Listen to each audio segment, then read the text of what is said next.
Hare Krishna. Reading from Sri Chaitanya Charitamrta, Chapter 7, Text 81. My dear Lord, what kind of mantra have you given me? I've become mad simply by chanting this Maha Mantra. Purport. Sri Chaitanya Mahaprabhu prays in his Shikshashtaka.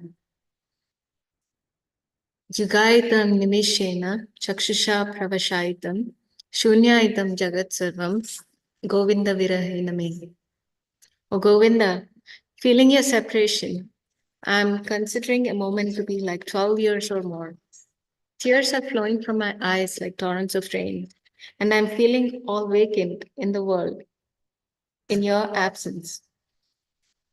It is the aspiration of a devotee that while he chants the Hare Krishna mantra, his eyes will fill with tears, his voice falter, and his heart throb.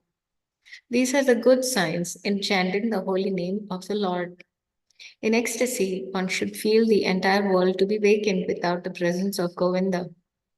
This is a sign of separation from Govinda. In material world, we are all separated from Govinda and are absorbed in material sense gratification. Therefore, when one comes to his senses on the spiritual platform, he becomes so eager to meet Govinda, and without Govinda, the entire world becomes a vacant place.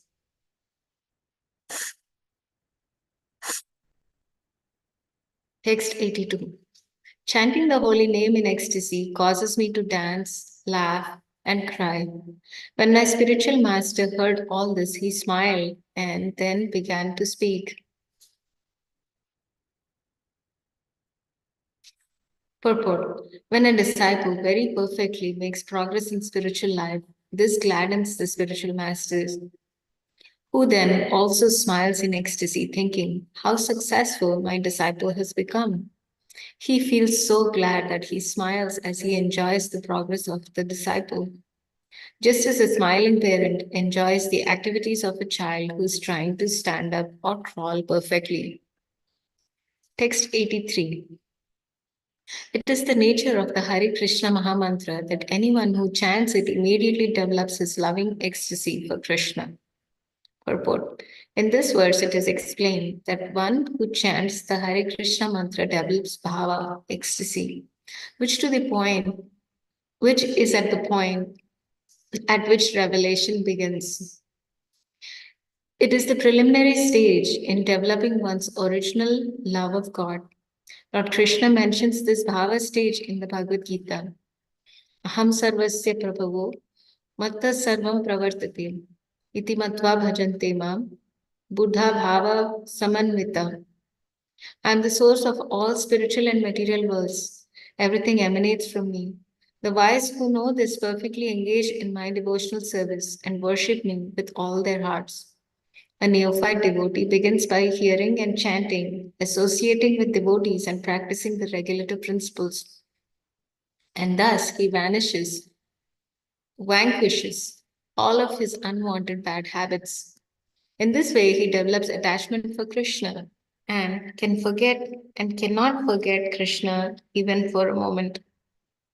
Bhava is almost successful stage of spiritual life.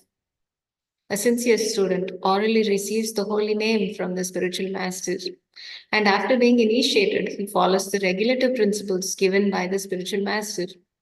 When the holy name is properly served in this way, automatically the spiritual nature of the holy name spreads. In other words, the devotee becomes qualified in offenselessly chanting the holy name. When one is completely fit to chant the holy name in this way, he is eligible to make disciples all over the world, and he actually becomes Jagat Guru. Then the entire world, under his influence, begins to chant the holy names of the Hare Krishna Mahamantra. Thus, all the disciples of such a spiritual master increase in attachment for Krishna, and therefore he sometimes cries, sometimes laughs, sometimes dances, and sometimes chants. These symptoms are very prominently manifest in the body of a pure devotee. Sometimes, when students of the Krishna consciousness movement chant and dance, Even in India, people are astonished to see how these foreigners have learned to chant and dance in this ecstatic fashion. As explained by Chaitanya Mahaprabhu, however, actually, this is not due to practice, for without extra endeavor, these symptoms become manifest in anyone who sincerely chants the Hare Krishna Mahamantra. Many fools, not knowing the transcendental nature of the Hare Krishna Mahamantra, sometimes impede our loudly chanting this mantra.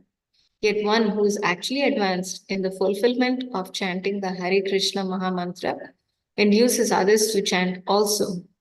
Krishnadas Kaviraj Goswami explains, Krishna Shakti Vina Nahi Tara Pravartan. Unless one receives special power of attorney from the Supreme Personality of Godhead, he cannot reach the glories of the Hare Krishna Mahamantra.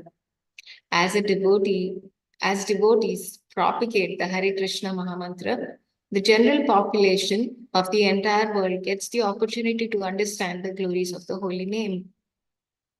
While chanting and dancing or hearing the holy name of the Lord, one automatically remembers the Supreme Personality of Godhead.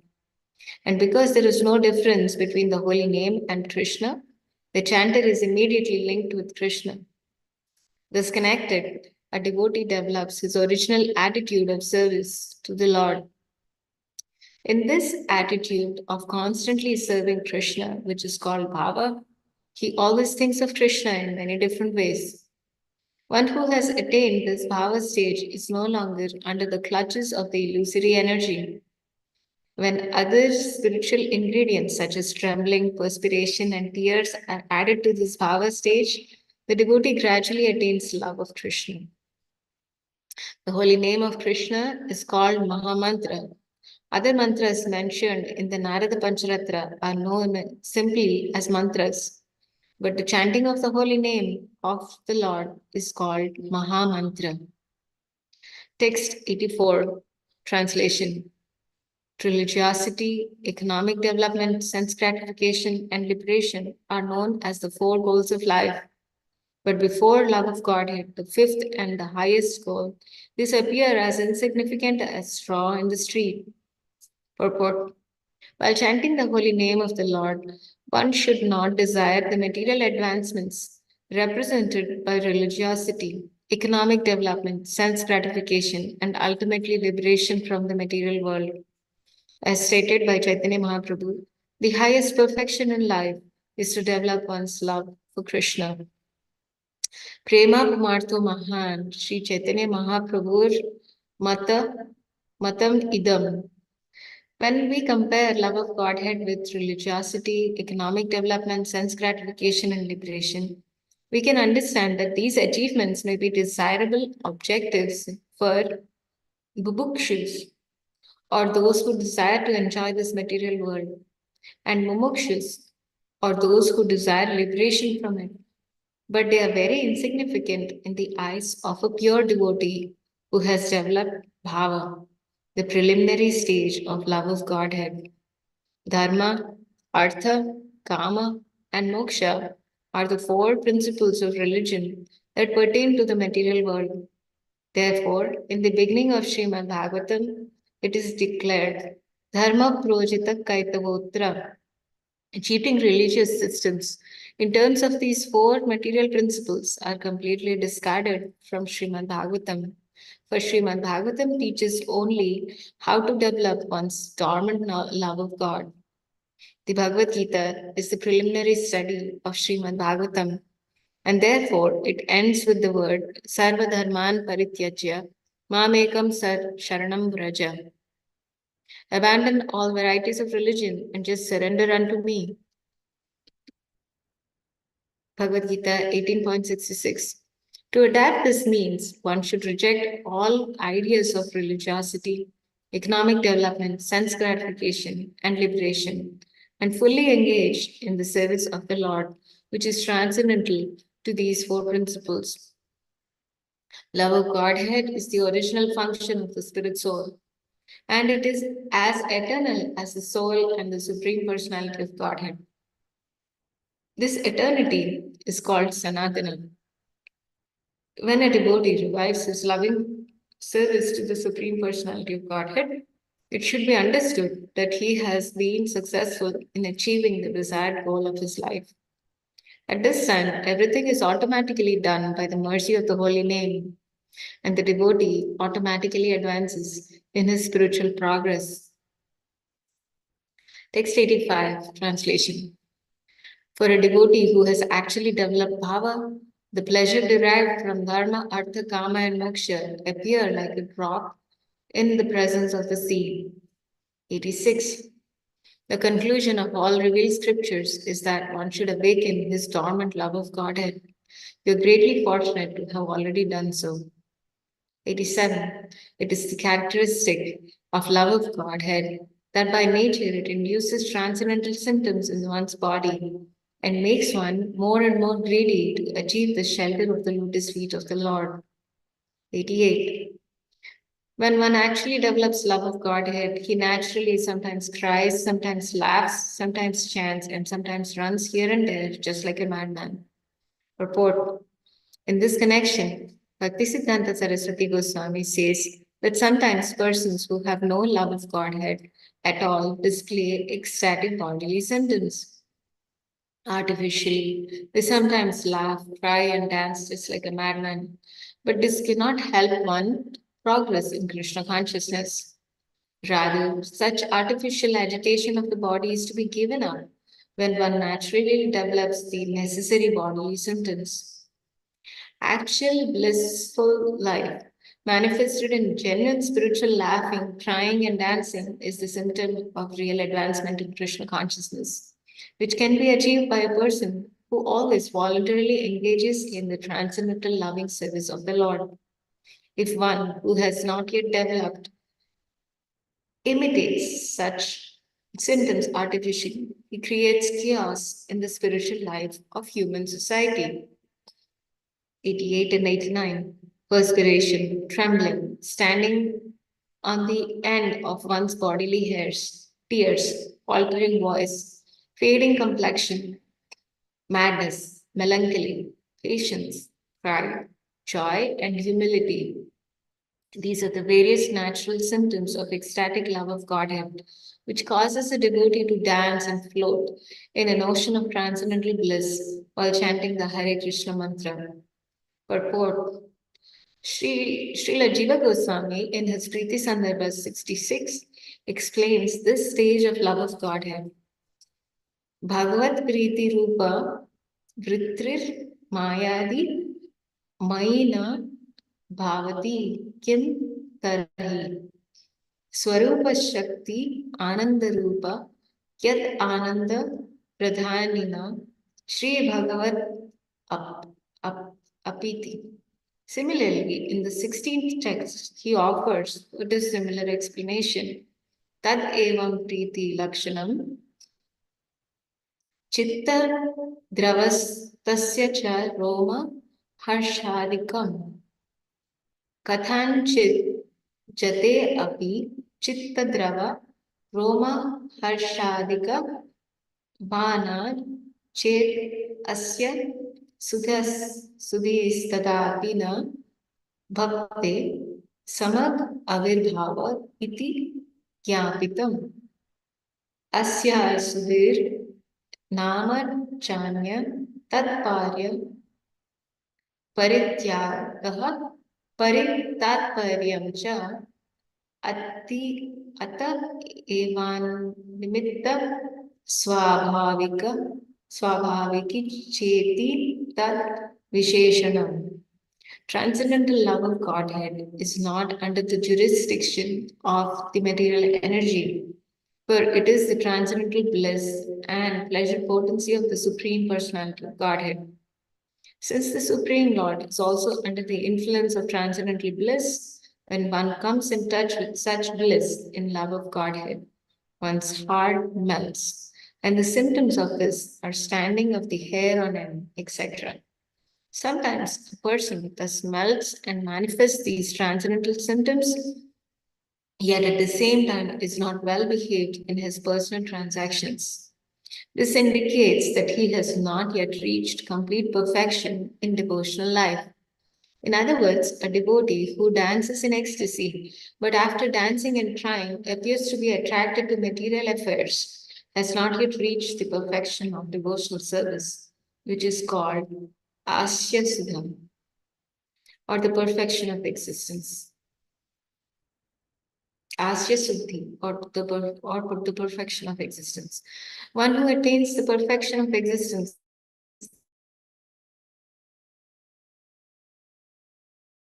enjoyment and engrossed in transcendental love of Godhead. It is therefore to be concluded that the ecstatic symptoms of Ashya Suddhi are visible when a devotee's service has no material cause and is purely spiritual in nature. These are the characteristics of transcendental love of Godhead, as stated in Srimad Bhagavatam 1.2.6. Savai punsam paro dharmo yato bhaktir adhokshare ahaituki apratiyata yayatma suprasidati. That religion is best which causes its followers to become ecstatic in love of God that is unmotivated and free from material impediments. For this alone can completely satisfy the self. Text 91, translation. It is very good, my dear child, that you have attained the supreme goal of life by developing love of Godhead. This you have pleased me very much, and I am very much obligated to you. Purport. According to the revealed scriptures, if the spiritual master can convert even one soul into a perfectly pure devotee, his mission in life is fulfilled. Srila Bhaktisiddhanta Saraswati Thakur always used to say, even at the expense of all the properties, temples, and matters that I have, if I could convert even one person into a pure devotee, my mission would be fulfilled. It is very difficult, however, to understand the science of Krishna or to speak of developing love of Godhead. Therefore, if by the grace of Lord Chaitanya and the spiritual masters, a disciple attains the standard of pure devotional service, the spiritual master is very happy. The spiritual master is not actually happy if the disciple brings him money, but when he sees that a disciple is following the regulative principles and advancing in spiritual life, he is very glad and feels obligated to such an advanced disciple. Text 92. My dear child, continue dancing, chanting, and performing Sankirtan in association with devotees. Furthermore, go out and preach the value of chanting Krishna Nam, for by this process you will be able to deliver all fallen souls. Purport. It is another ambition of the spiritual master to see his disciples not only chant, dance, and follow the regulative principles, but also preach the Sankirtan movement to others in order to deliver them. For the Krishna consciousness movement is based on the principle that one should be as perfect as possible in devotional service oneself and also preach the cult for others' benefit. There are two classes of unalloyed devotees, namely Goshtianandis and Bhajananandis. Bhajananandi refers to one who is satisfied to cultivate devotional service for himself, and Goshtianandi is one who is not satisfied simply to become perfect himself, but wants to see others also take advantage of the holy name of the Lord and advance in spiritual life. The outstanding example is Prahlad Maharaj. When he was offered a benediction by Lord Nrsingadev, Prahlad said,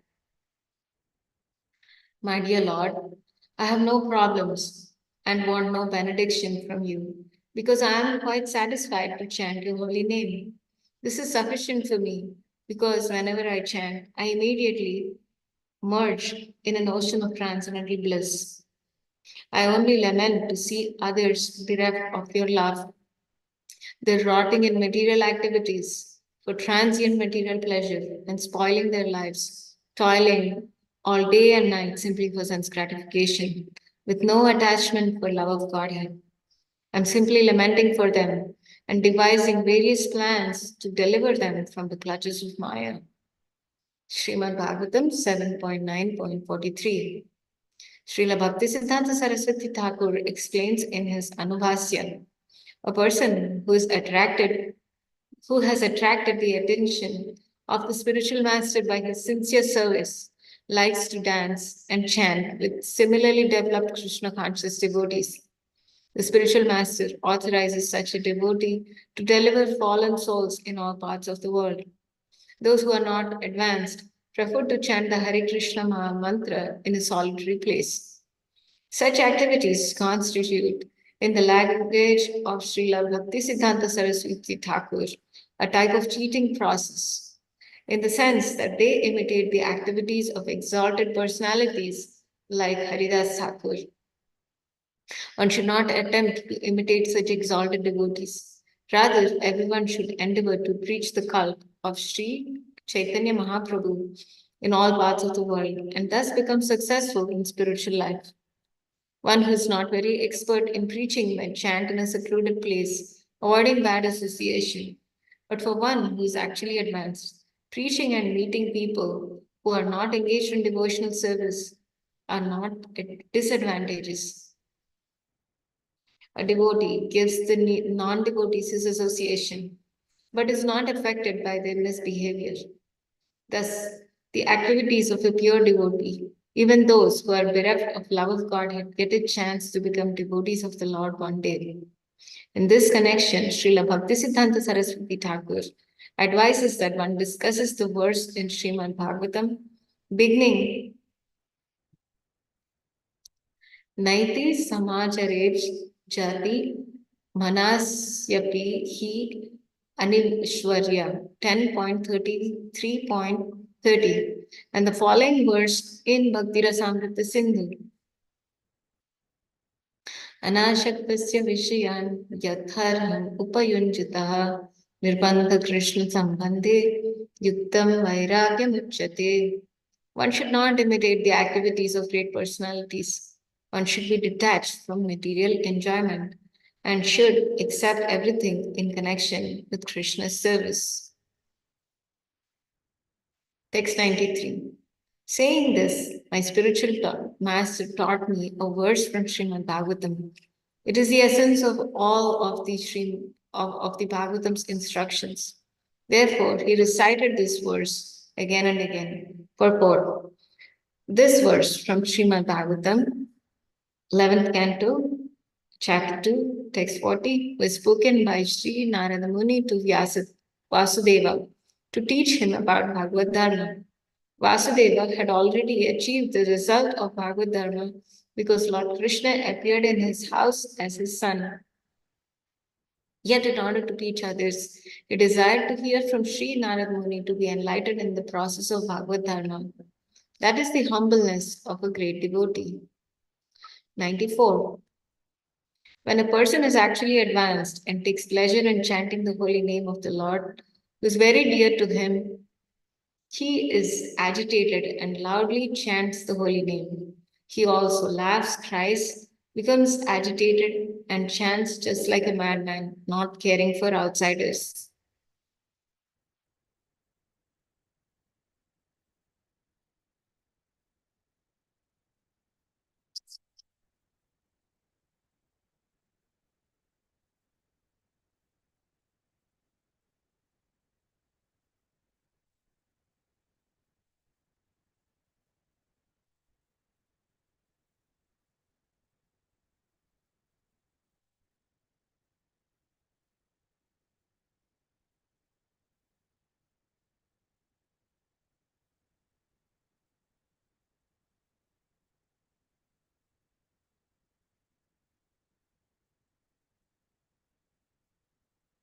Hare Krishna.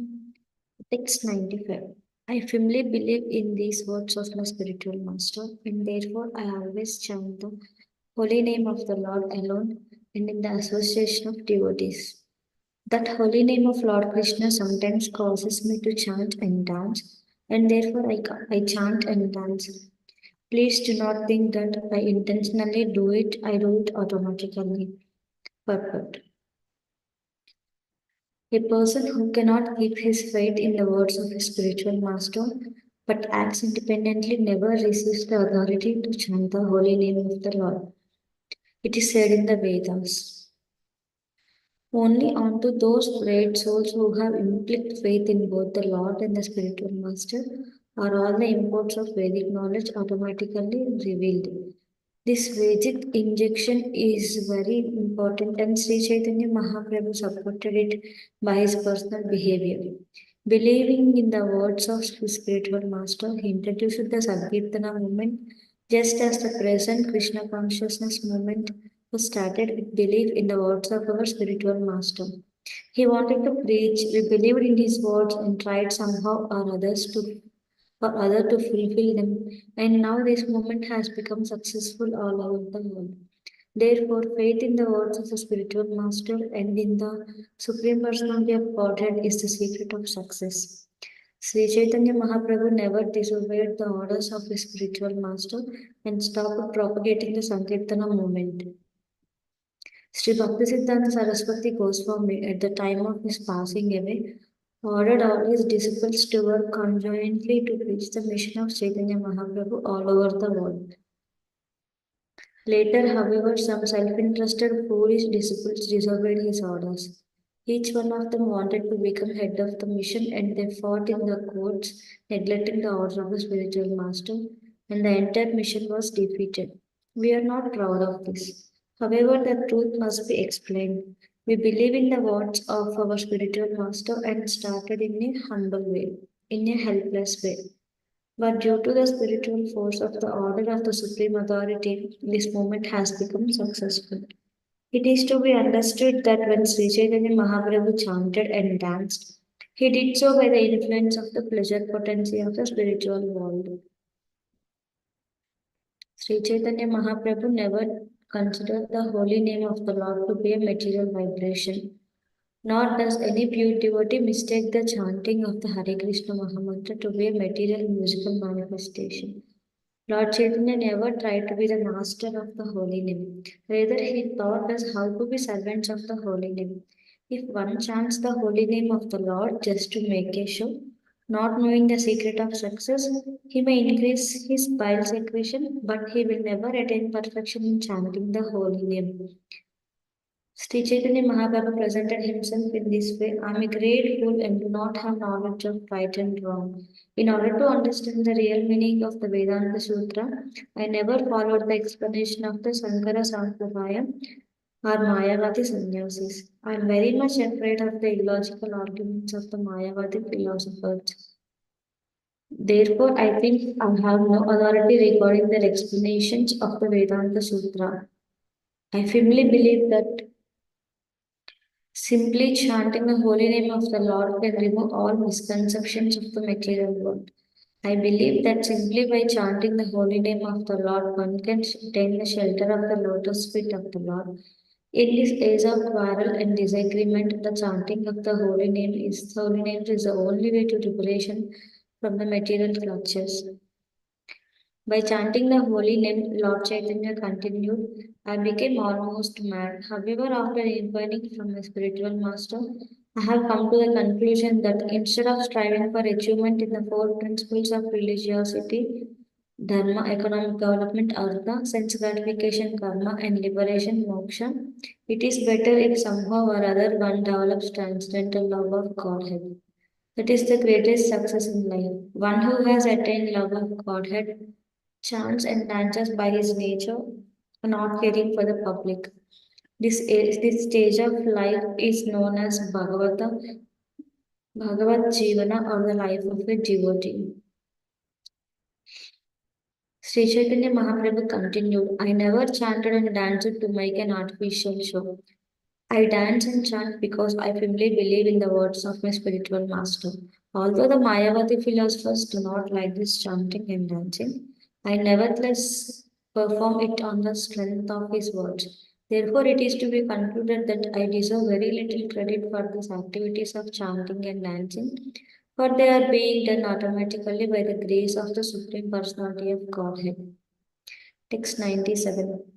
Compared to the ocean of transcendental bliss that one tastes by chanting the Hare Krishna mantra, the pleasure derived from impersonal Brahman realization, this Brahmananda, is like the shallow water in a canal. In the Bhakti Rasamrita Sindhu, it is stated, If Brahmananda, the transcendental bliss derived from understanding impersonal Brahman, were multiplied a million times, such a quantity of Brahmananda could not compare with even an atomic portion of the pleasure released in pure devotional service.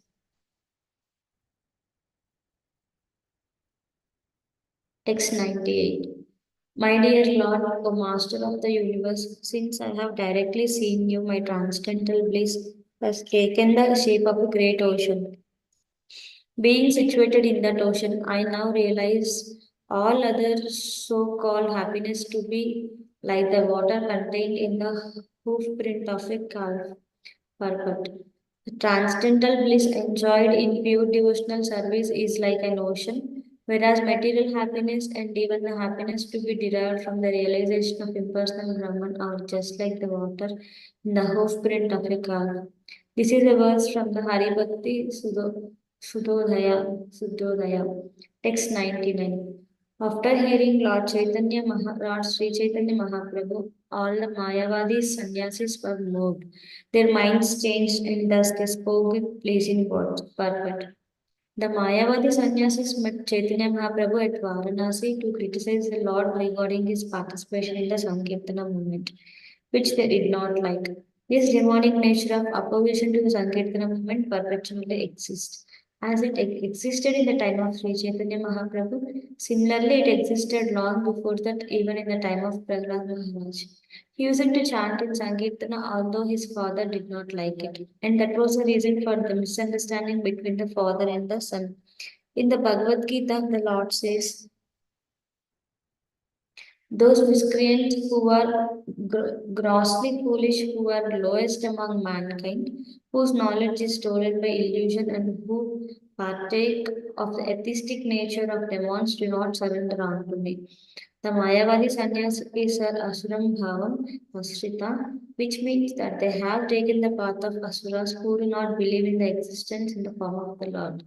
The Mayavadis say that the ultimate source of everything is impersonal.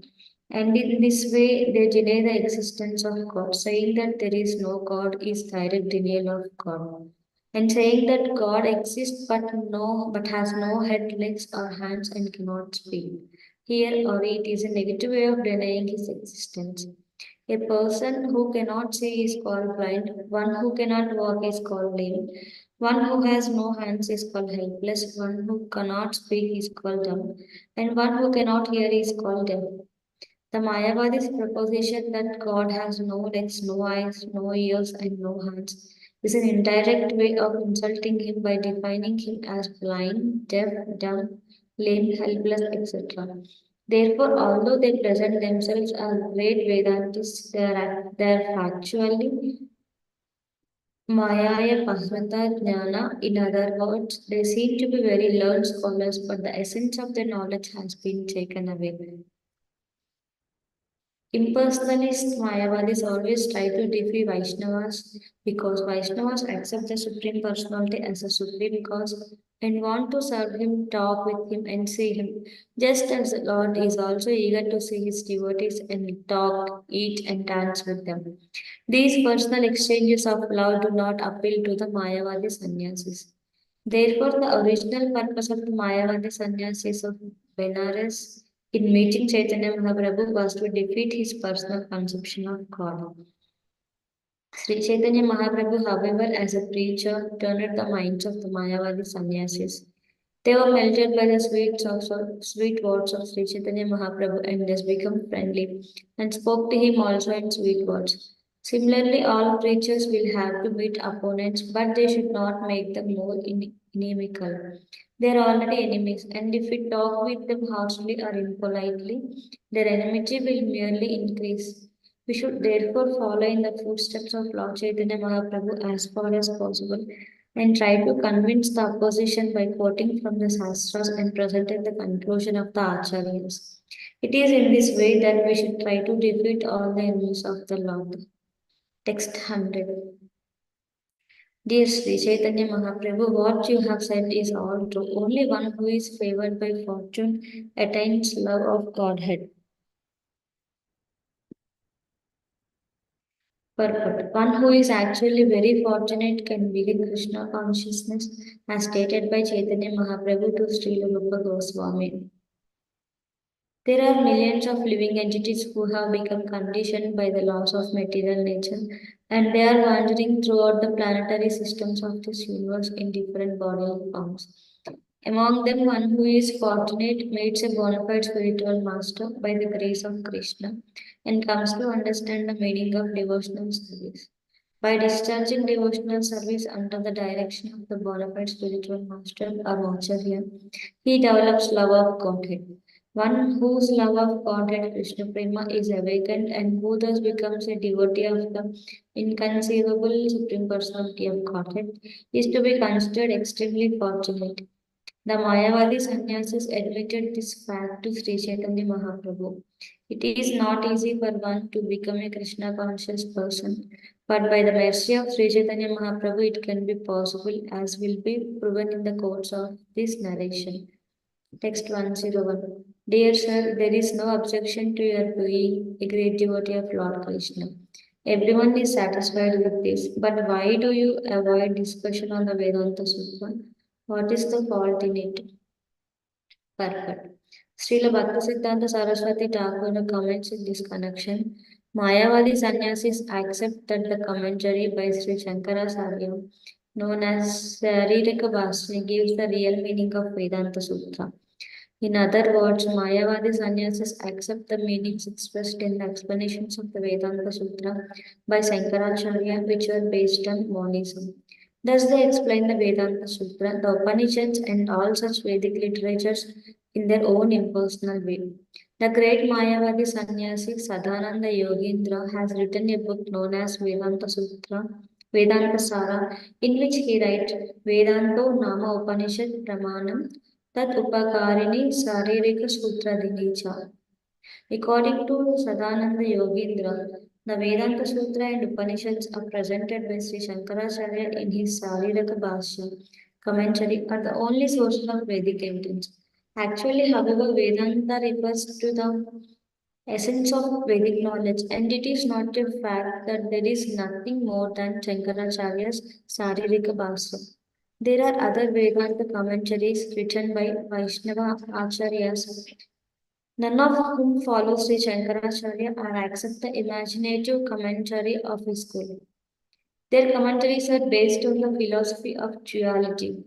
Monist philosophers like Shankaracharya and his followers want to establish that God and the living entity are one, and instead of worshipping the Supreme Personality of Godhead, they present themselves as God. They want to be worshipped as God by others. Such persons do not accept the philosophies of the Vaishnava Acharyas, which are known as Suddhaitvaita, purified monism, Suddhadvaita, purified dualism, Visishtadvaita, specific monism, Dvaita, monism and dualism, and Achintya Veda, inconceivable oneness and difference. Mayavadis do not discuss these philosophies, but they are firmly convinced of their own philosophy of Kevala Advaita, exclusive monism. Accepting this system of philosophy as a pure understanding of the Vedanta Sutra, they believe that Krishna has a body made of material elements and that the activities of loving service to Krishna are sentimentality. They are known as Mayavadis because, according to their opinion, Krishna has a body made of Maya, and the loving service of the Lord executed by devotees is also Maya. They consider such devotional service to be an aspect of spiritual activities. According to their view, bhakti consists of mental speculation or sometimes meditation. This is a difference between the Mayavadi and Vaishnava philosophies. Text 102. After hearing the Mayavadi sannyasis speak in that way, Lord Chaitanya Mahaprabhu smiled slightly and said, My dear sirs, if you don't mind, I can say something to you regarding Vedanta philosophy. Perfect. The Mayavadi sannyasis appreciating Lord Chaitanya Mahaprabhu inquired from him why he did not discuss Vedanta philosophy. Actually, however, the entire system of Vaishnava activities is based on Vedanta philosophy. Vaishnavas do not neglect Vedanta, but they do not care to understand Vedanta on the basis of the Saririka Bhashya commentary. Therefore, to clarify the situation, Lord Sri Chaitanya Mahaprabhu, with the permission of the Mayavadi sannyasis, wanted to speak regarding Vedanta philosophy. The Vaishnavas are by far the greatest philosophers in the world, and the greatest among them was Srila Jiva Goswami Prabhu, whose philosophy was again presented less than 400 years later by Srila Bhaktisiddhanta Saraswati Thakur Maharaja. Therefore, one must know very well that Vaishnava philosophers are not sentimentalists or cheap devotees like the Sahajiyas. All the Vaishnavacharyas were vastly learned scholars who understood Vedanta philosophy fully. For unless one knows Vedanta philosophy, he cannot be an Acharya. To be accepted as an Acharya among Indian transcendentalists who follow the Vedic principles, one must become a vastly learned scholar in Vedanta philosophy, either by studying it or hearing it. Bhakti develops in pursuance of Vedanta philosophy. This is stated in Srimad Bhagavatam. The words Bhaktyasruta Grihataya in this verse are very important, for they indicate that Bhakti must be based upon the philosophy of the Upanishads and Vedanta Sutra. Srila Rupa Goswami said, devotional service performed without reference to the Vedas, Puranas, Pancharatras, etc., must be considered sentimentalism and it causes nothing but disturbance to society. There are different grades of Vaishnavas Kanishta Adhikari, Madhyamadhikari, and Uttamadhikari. But to be a Madhyamadhikari preacher, one must be a learned scholar in the Vedanta Sutra and other Vedic literatures become because when Bhakti Yoga develops on the basis of Vedanta philosophy, it is factual and studied. In this connection, we may quote the translation and purport of the verse translation.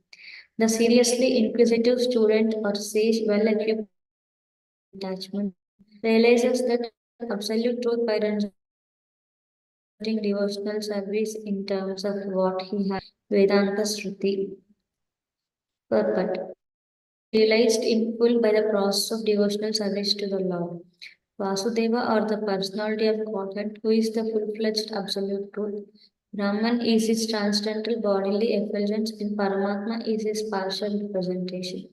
As such, Brahman or Paramatma realization of the absolute truth, partial realization. There are four different types of human beings, the karmis, the jnanis, the yogis, and the jivatis. The karmis are materialistic, whereas the other three are transcendental. The first class transcendentalists are the devotees who have realized the Supreme Person. The second class transcendentalists are those who have partially realized the plenary portion of the Absolute Person. And the third transcendentalists are those the spiritual focus of the absolute person. As stated in the Bhagavad Gita and other Vedic literatures, the Supreme Person is realized by devotional service which is backed by full knowledge and detachment from material association. We have already discussed the point that devotional service is followed by knowledge and it from material association. Paramatma realization are imperfect realizations of so the means of realizing Brahman and Paramatma, that is the are also imperfect means of realizing the absolute truth, which is based on the four full knowledge combined with detachment from material association or a perception of the Vedanta Shruti is the only perfect measure which the seriously inquisitive student can realize the absolute truth. Intelligent class of transcendentalist. There are three classes of devotees, namely first, second, and third class. The third class devotees are the neophytes who have no knowledge and from material association, but who are simply attracted by the preliminary process of worshipping the deity. Material devotees are more attached to benefit than transcendental profit. Material devotional service to second class devotional position. In the second class position, the devotee can see Four principles in the devotional mind, namely the personality of Godhead, his devotees, the ignorant is. One has to raise himself at least to the stage of a second class devotee to be able to know the absolute truth. A third class devotee, therefore, has to receive the means of devotional service from the authoritative sources of Bhagavata. The number of Bhagavata is established personality of devotee, and the other Bhagavata is a message of Godhead. The third class devotee therefore has to go to the personality of devotee in order to learn the instructions of devotional service. Such a personality of devotee is not a professional man who earns his livelihood by the business of the Bhagavatam. Such a devotee must be a representative of Sukadeva Goswami, like Sutta Goswami, and must preach the cult of devotional service for the all-round benefit of all people. A neophyte devotee has very little taste for hearing from the authorities. Such a neophyte devotee makes a show of hearing from the professional man to satisfy his senses. This sort of hearing and spoil the whole thing. So one should be very careful about the phonetic process. The holy messages of Godhead, as inculcated in the Bhagavad Gita or in Srimad Bhagavatam, are undoubtedly transcendental subjects. But even though they are so, such transcendental matters are not to be received from the professional man who spoils the serpent spoils milk simply by the touch of his tongue. A sincere devotee must therefore be prepared to hear the Vedic literature like the Upanishads, Vedanta Sutra, and other literatures left by the previous authorities or Goswamis for the benefit of his progress. Without hearing such literatures, one cannot make actual progress. And without hearing and following the instructions, the show of devotional service becomes worthless and therefore a sort of disturbance in the path of devotional service. Devotional service is established on the principles of Shruti, Smriti, Purana, and Pancharatra authorities. The make show of devotional service should at once be rejected. An unauthorized devotee should never be recognized as a pure devotee. By assimilation of such messages from the Vedic literatures, one can see the all-pervading localized aspect of the personality of Godhead within his own self constantly. This is called Samadhi. Text 103. Hearing this, the Mayavadi sannyasis become somewhat humble and addressed Chaitanya Mahaprabhu as Narayana himself, who they all agreed he was. Purport. Mayavadi sannyasis address each other Mayavadi sannyasis address each other as Narayana. Whenever they see another sannyasi, they offer him respect by calling Om Namo Narayana. I offer my respect on you, Narayana. Although they know perfectly well what kind of Narayana he is, Narayana has four horns, but although they are puffed up with the idea of being Narayana, they cannot exhibit more than two. Since their philosophy declares that Narayana and an ordinary human being are on the same level, they sometimes use the term Daridra Narayana, this pure Narayana, which was invented by a so-called Swami who did not know anything about Vedanta philosophy. Therefore, although all these Mayavadi sannyasis who call themselves Narayana were actually unaware of the position of Narayana, due to their austerities, Lord Chaitanya Mahaprabhu enabled them to understand him to be Narayana himself. Lord Chaitanya is certainly the Supreme Personality of Godhead Narayana, appearing as a devotee of Narayana and thus the Mayavadi sannyasis, understanding that he was directly Narayana himself. Whereas they were false, puffed up Narayana spoke to him as follows. Text 104.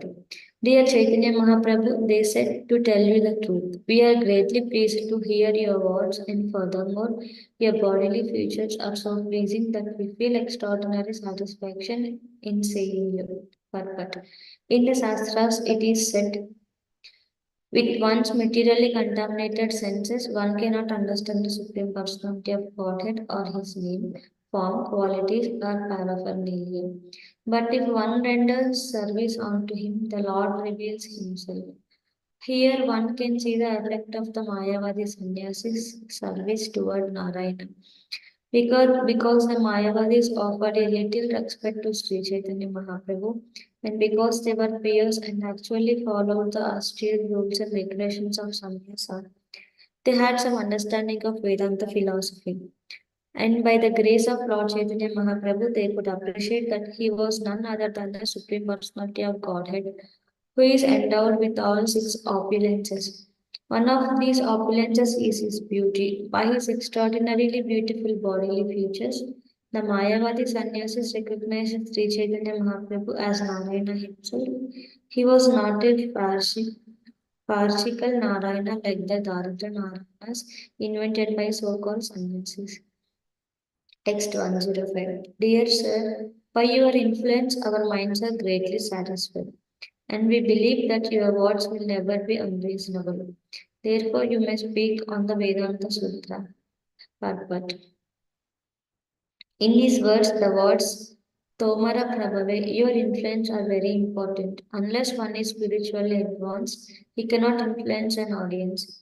Bhaktivinoda Thakur has sung Shuddha Bhakta Charana Renu Bhajana Anukula. Unless one associates with a pure devotee, he cannot be influenced to understand devotional service. These Mayavadi sannyasis were fortunate enough to meet the Supreme Personality of Godhead in the form of a devotee, and certainly they were greatly influenced by the Lord. They knew that since a perfectly advanced spiritualist never says anything false, all his words are reasonable and agree with the Vedic version. A highly realized person never says anything that has no meaning. Mayavadi philosophers claim to be the supreme personality of Godhead, and this has no meaning. But Sri Chaitanya Mahaprabhu never uttered such nonsense. The Mayavadi sannyasis were convinced about his personality and therefore they wanted to hear the purport of Vedanta philosophy from him. Text 106. The Lord said, Vedanta philosophy consists of words spoken by the Supreme Personality of Godhead Narayana in the form of Vyasadeva. Purport. The Vedanta Sutra, which consists of aphorisms revealing the method of understanding Vedic knowledge, is the concise form of all Vedic knowledge. It begins with the words Ahato Brahma Jignasa. Now is the time to inquire about the absolute truth. The human form of life is specially meant for this purpose, and therefore the Vedanta Sutra very concisely explains the human mission. This is confirmed by the words of the Vayu and Skanda Puranas, which defined a sutra as follows. A sutra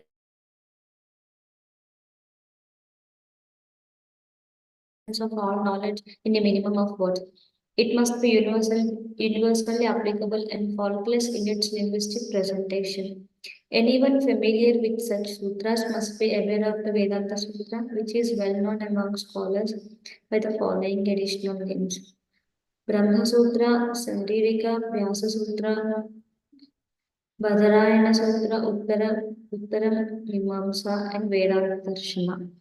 There are four chapters, Adhyayas in the Vedanta Sutra, and there are four divisions, padas, in each chapter. Therefore, the Vedanta Sutra may be referred to as Sodasha Pada or 16 divisions of aphorisms.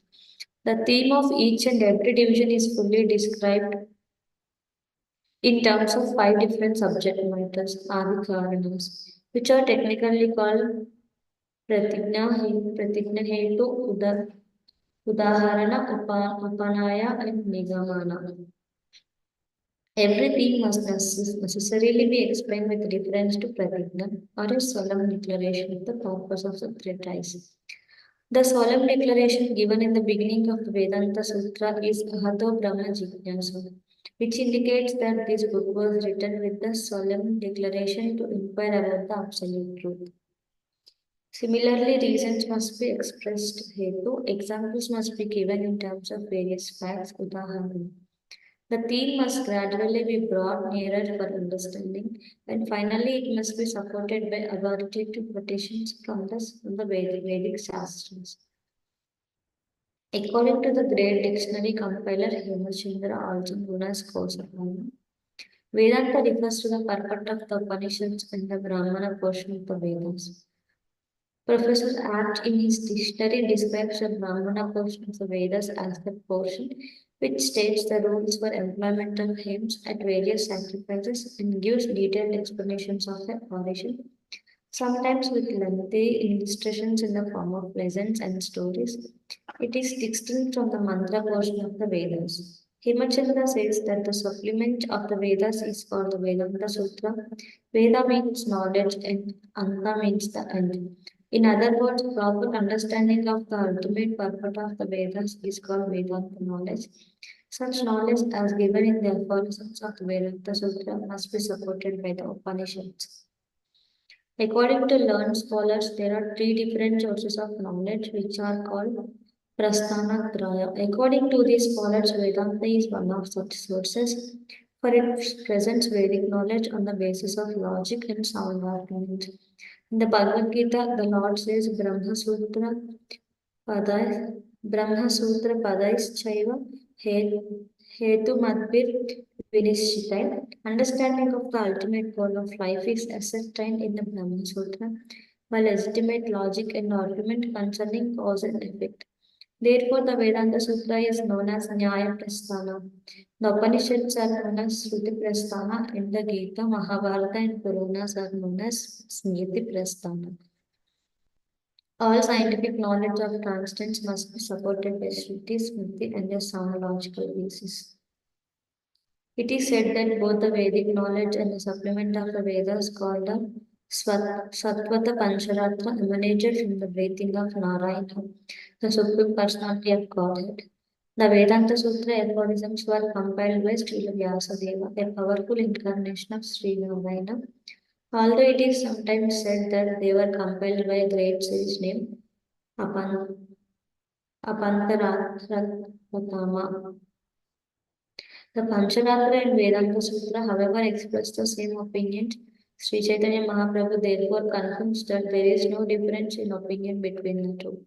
And he declares that because the Vedanta Sutra was compiled by Srila Vyasadeva, it may be understood to have emanated from the breathing of Sri Narayana. Srila Bhaktisiddhanta Saraswati Thakur comments that while Vyasadeva was compiling the Vedanta Sutra, seven of his great saintly contemporaries were also engaged in similar work. These saints were Atreyasri, Asmar, Asmaradhya Audulomi, Karsnashini, Rasakrishna, Jaimini, and Badhari. In addition, it is stated that Parasari and Karmanti Bhikshu also discussed the Vedanta Sutra aphorisms before Vyasadeva. As mentioned above, the Vedanta Sutra consists of four chapters. The first two chapters discuss the relationship of the living entity with the Supreme Personality of Godhead. This is known as Sambandha Jnana or knowledge of the relationship. The third chapter describes how one can act in his relationship with the Supreme Personality of Godhead. This is called Abhidheya Jnana. The relationship of the living entity with the Supreme Lord is described by Sri Chaitanya Mahaprabhu. Jivera Swarupa Haya Krishnera Nityadasa. The living entity is an eternal servant of Krishna, the Supreme God. Therefore, to act in that relationship, one must perform sadhana bhakti or the prescribed duties of service to the Supreme Personality of Godhead. This is called Abhidheya Jnana. The fourth chapter describes the result of such devotional service. This ultimate goal of life is to go back home, back to Godhead. The words Anvrita Sabdat in the Vedanta Sutra indicates this ultimate goal. Sri Vyasadeva, a powerful incarnation of Narayana, compiled the Vedanta Sutra, and in order to protect it from unauthorized commentaries, he personally composed Srimad Bhagavatam on the instructions of his spiritual master Narada Muni as the original commentary on the Vedanta Sutra. Besides Srimad Bhagavatam, there are commentaries on the Vedanta Sutra composed by all the major Vaishnavacharyas, and in each of them, devotional service to the Lord is described very explicitly. One, those who follow Shankara's commentary have described the Vedanta Sutra in an impersonal way without reference to Vishnu Bhakti or devotional service to the Lord Vishnu. Generally, people very much appreciate this Saririka Bhasya or impersonal description of the Vedanta Sutra But all commentaries that are devoid of devotional service to Lord Vishnu must be considered to differ in purport from the original Vedanta Sutra. In other words, Lord Chaitanya definitely confirmed that the commentaries or passages written by the Vaishnavacharyas on the basis of devotional service to Lord Vishnu and not the Savarika Bhashya or Sankaracharya give the actual explanation of the Vedanta Sutra. Text 107. The material defects of mistakes, illusions, cheating, and sensory inefficiency do not exist in the words of the Supreme Personality of Godhead. A mistake is the acceptance of an object to be different from what it is or the acceptance of false knowledge. For example, one may see a rope in the dark and think it to be a serpent, or one may see a glittering oyster shell and think that it to be gold. These are mistakes. Similarly, an illusion is a misunderstanding that arises from inattention while hearing, and cheating is a transmission of such defective knowledge to others. Materialistic scientists and philosophers generally use such words as maybe and perhaps because they do not have actual knowledge of complete facts. Therefore, their instructing others is an example of cheating. The final defect of the materialistic person is his inefficient senses. Although our eyes, for example, have the power to see, they cannot see that which is situated at a distance, nor can they see the islet, which is the object nearest to the eye. To our untrained eyes, the sun appears to be just like a plate, and to the eyes of one who is suffering from jaundice, everything appears to be yellow. Therefore, we cannot rely on the knowledge acquired through such imperfect eyes. The ears are actually imperfect. We cannot hear a sound vibrated a long distance away unless we put a telephone to our eyes.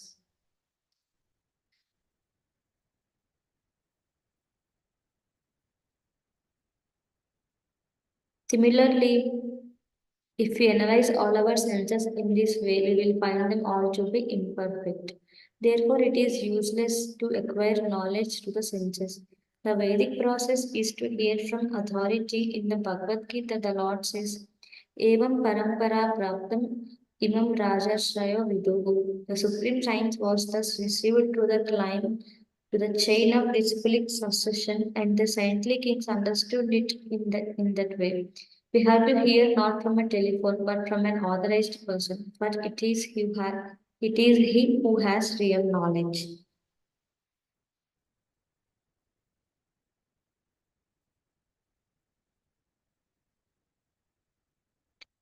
Text 108. The absolute truth is described in the Upanishads and Brahma Sutra, but one must understand the verses as they are. That is the supreme glory in understanding purport. It has become fashionable since the time of Sankaracharya to explain everything regarding the Shastras in an indirect way. Scholars take pride in explaining everything in their own way and they declare that one can understand the Vedic scriptures in any way he likes. This any way you like method is foolishness and it has created havoc in the Vedic culture. One cannot accept scientific knowledge in his own whimsical way. In the science of mathematics, for example, 2 plus 2 equals 4 and one cannot make it equal 3 or 5. Yet, although it is not possible to alter real knowledge, people have taken to the fashion of understanding Vedic knowledge in any way they like. It is for this reason that we have presented Bhagavad Gita as it is. We do not create meanings by concoction. Sometimes commentators say that the word Kurukshetra in the first verse of the Bhagavad Gita refers to one's body, but we do not accept this. We understand that Kurukshetra is a place that still exists, and according to the Vedic version, it is a Dharmakshetra or a place of pilgrimage. People still go there to perform Vedic sacrifices. Foolish commentators, however, say that Kurukshetra means the body and that Panchapandava refers to five senses. In this way, they distort the meaning and people are misled. Here, Sri Chaitanya Mahaprabhu confirms that all Vedic literatures, including Upanishads, Brahma Sutra, and others, whether Shruti, Smriti, or Nyaya, must be understood according to their original statements. To describe the direct meaning of the Vedic literature is too glorious, but to describe them in one's own way, using imperfect senses and imperfect knowledge, is a disastrous blunder. Sri Chaitanya Mahaprabhu fully deprecated the attempt to describe the Vedas in this way. Regarding the Upanishads, the following 11 Upanishads are considered to be the topmost. Isa, Kena, Katha, Prasna, Munjaka, Mandukya, Taitriya, Atareya, Chandogya, Brahat Aranyaka, and Svetasvatara. However, in the Mukti Upanishad verses 30 to 39, there is a description of 108 Upanishads. They are as follows. Isopanishad, Kinopanishad, Kathopanishad, Prasnopanishad, Mundakopanishad, Mandukyopanishad, Taittiriyopanishad, Atareyopanishad, Chandogyopanishad, Brahat Aranyakopanishad, Brahmapanishad, Kaivalya Upanishad, Javala Upanishad, Svetas Avatara Upanishad, Hamsopanishad, Arunayapanishad, Garbhopanishad, Narayana Upanishad, Paramahamsopanishad, Amrita Bindopanishad, Nada Bindopanishad, Siropanishad, 23 Adharma Siksha Upanishad, 24 Maitrani Upanishad, 25 Kaustikaya Upanishad, 26 Brahad Jabala Upanishad, 27 Narsingha Tapana Upanishad, 28 Kalagni Rudra Upanishad, 29 Maitreya Upanishad, 30 Subala Upanishad, 31 Kshurikana Upanishad, 32 Mantrika Upanishad, 33 Sarvasara Upanishad, 34 Niralamba Upanishad, 35 Suparahasya Upanishad, 36 Vajra Sukshi Upanishad, 37 Tejo Bindu Upanishad, 38 Nada Bindu Upanishad, 39 Jnana Bindu Upanishad, 40 Brahma Vidya Upanishad, 41 Yoga Tattva Upanishad, 42 Atma Bodha Upanishad, 43 Narada Parivrajaka Upanishad, 44 Trikshi Upanishad, 45 Siddha Upanishad, 46 Yoga Chudamani Upanishad, 47 Nirvana Upanishad, 48 Mandala Brahmana Upanishad, 49 Dakshinamurti Upanishad, and 50 Sarava Upanishad, and 51 Skanda Upanishad, 52 Mahanarayana Upanishad, 53 Advaya Tarva Upanishad, 54 Rama Rahasya Upanishad, 55 Rama Tapani Upanishad, 56 Vasudeva Upanishad, 57 Mukkala Upanishad, 58 Sandilya Upanishad, 59 Paingala Upanishad, 60 Bhikshu Upanishad, 61 Mahat Upanishad, 62 Sariraka Upanishad, 63 Yoga Siksha Upanishad, 64 Turiya Upanishad, 65 Sannyasa Upanishad, 66 Paramahamsa Parivrajaka Upanishad, 67 Manika Upanishad, 68 Abhyogdana Upanishad, 69 Ekakshara Upanishad, 70 Purna Upanishad, 71 Surya Upanishad, and 72 Akshi Upanishad, 72, 73 Adhyatma Upanishad, 74 Kundika Upanishad, 75 Savitri Upanishad, and 76 Atma Upanishad, 77 Pasupata Upanishad, and 78 Parambrahma Upanishad, 79 Avadhuta Upanishad, 80 Tripura Tapanopanishad, 81 Devi Upanishad, 82 Tripura Upanishad, 83 Kadarudra Upanishad, 84 Bhavana Upanishad, and 85 Hrudaya Upanishad, 86 Yoga Kundalinaya Upanishad, 87 Bhasma Upanishad, 88 Rudraksha Upanishad, 89 Gana Upanishad, 90 Darshana Upanishad, 91 Tara Saropanishad, 92 Mahavakya Upanishad, 93 Pancha Brahma Upanishad, and 94 Pranagni Hotu Upanishad, 95 Gopala Tapani Upanishad, 96 Krishna Upanishad, 97 Yajnavalkya Upanishad, 98 Varaha Upanishad, 99 Satyayani Upanishad, 100 Hayagriva Upanishad, 101 Dattatreya Upanishad, 102 Garuda Upanishad, 103 Kali Upanishad, 104 Jabali Upanishad, 105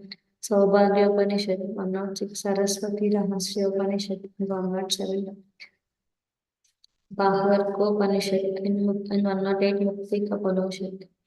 Thus, there are 108 generally accepted Upanishads, of which 11 are the most important, as previously stated.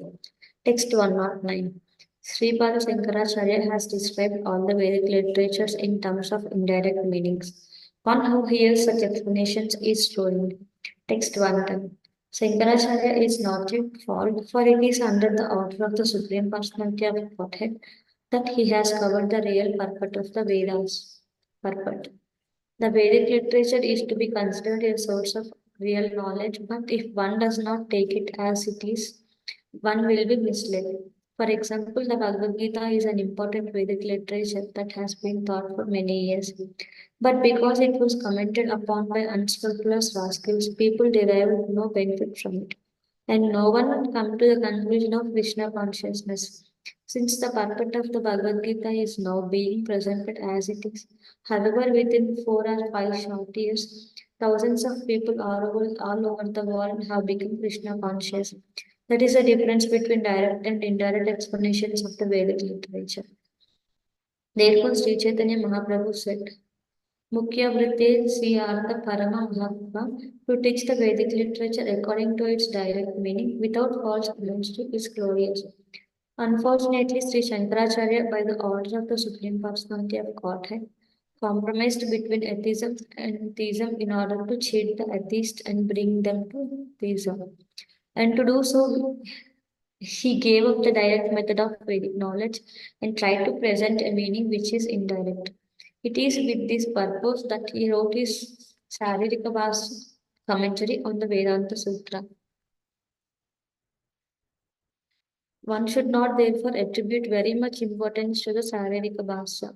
In order to understand Vedanta philosophy, one must study Srimad Bhagavatam, which begins with the words Om Namo Bhagavate Vasudevaya Janmati Asyo Yato Nyayat Itaras Satte Seva Abhigna Swarat. I offer my obeisances unto Lord Sri Krishna, son of Vasudeva, who is the supreme all-pervading personality of Godhead.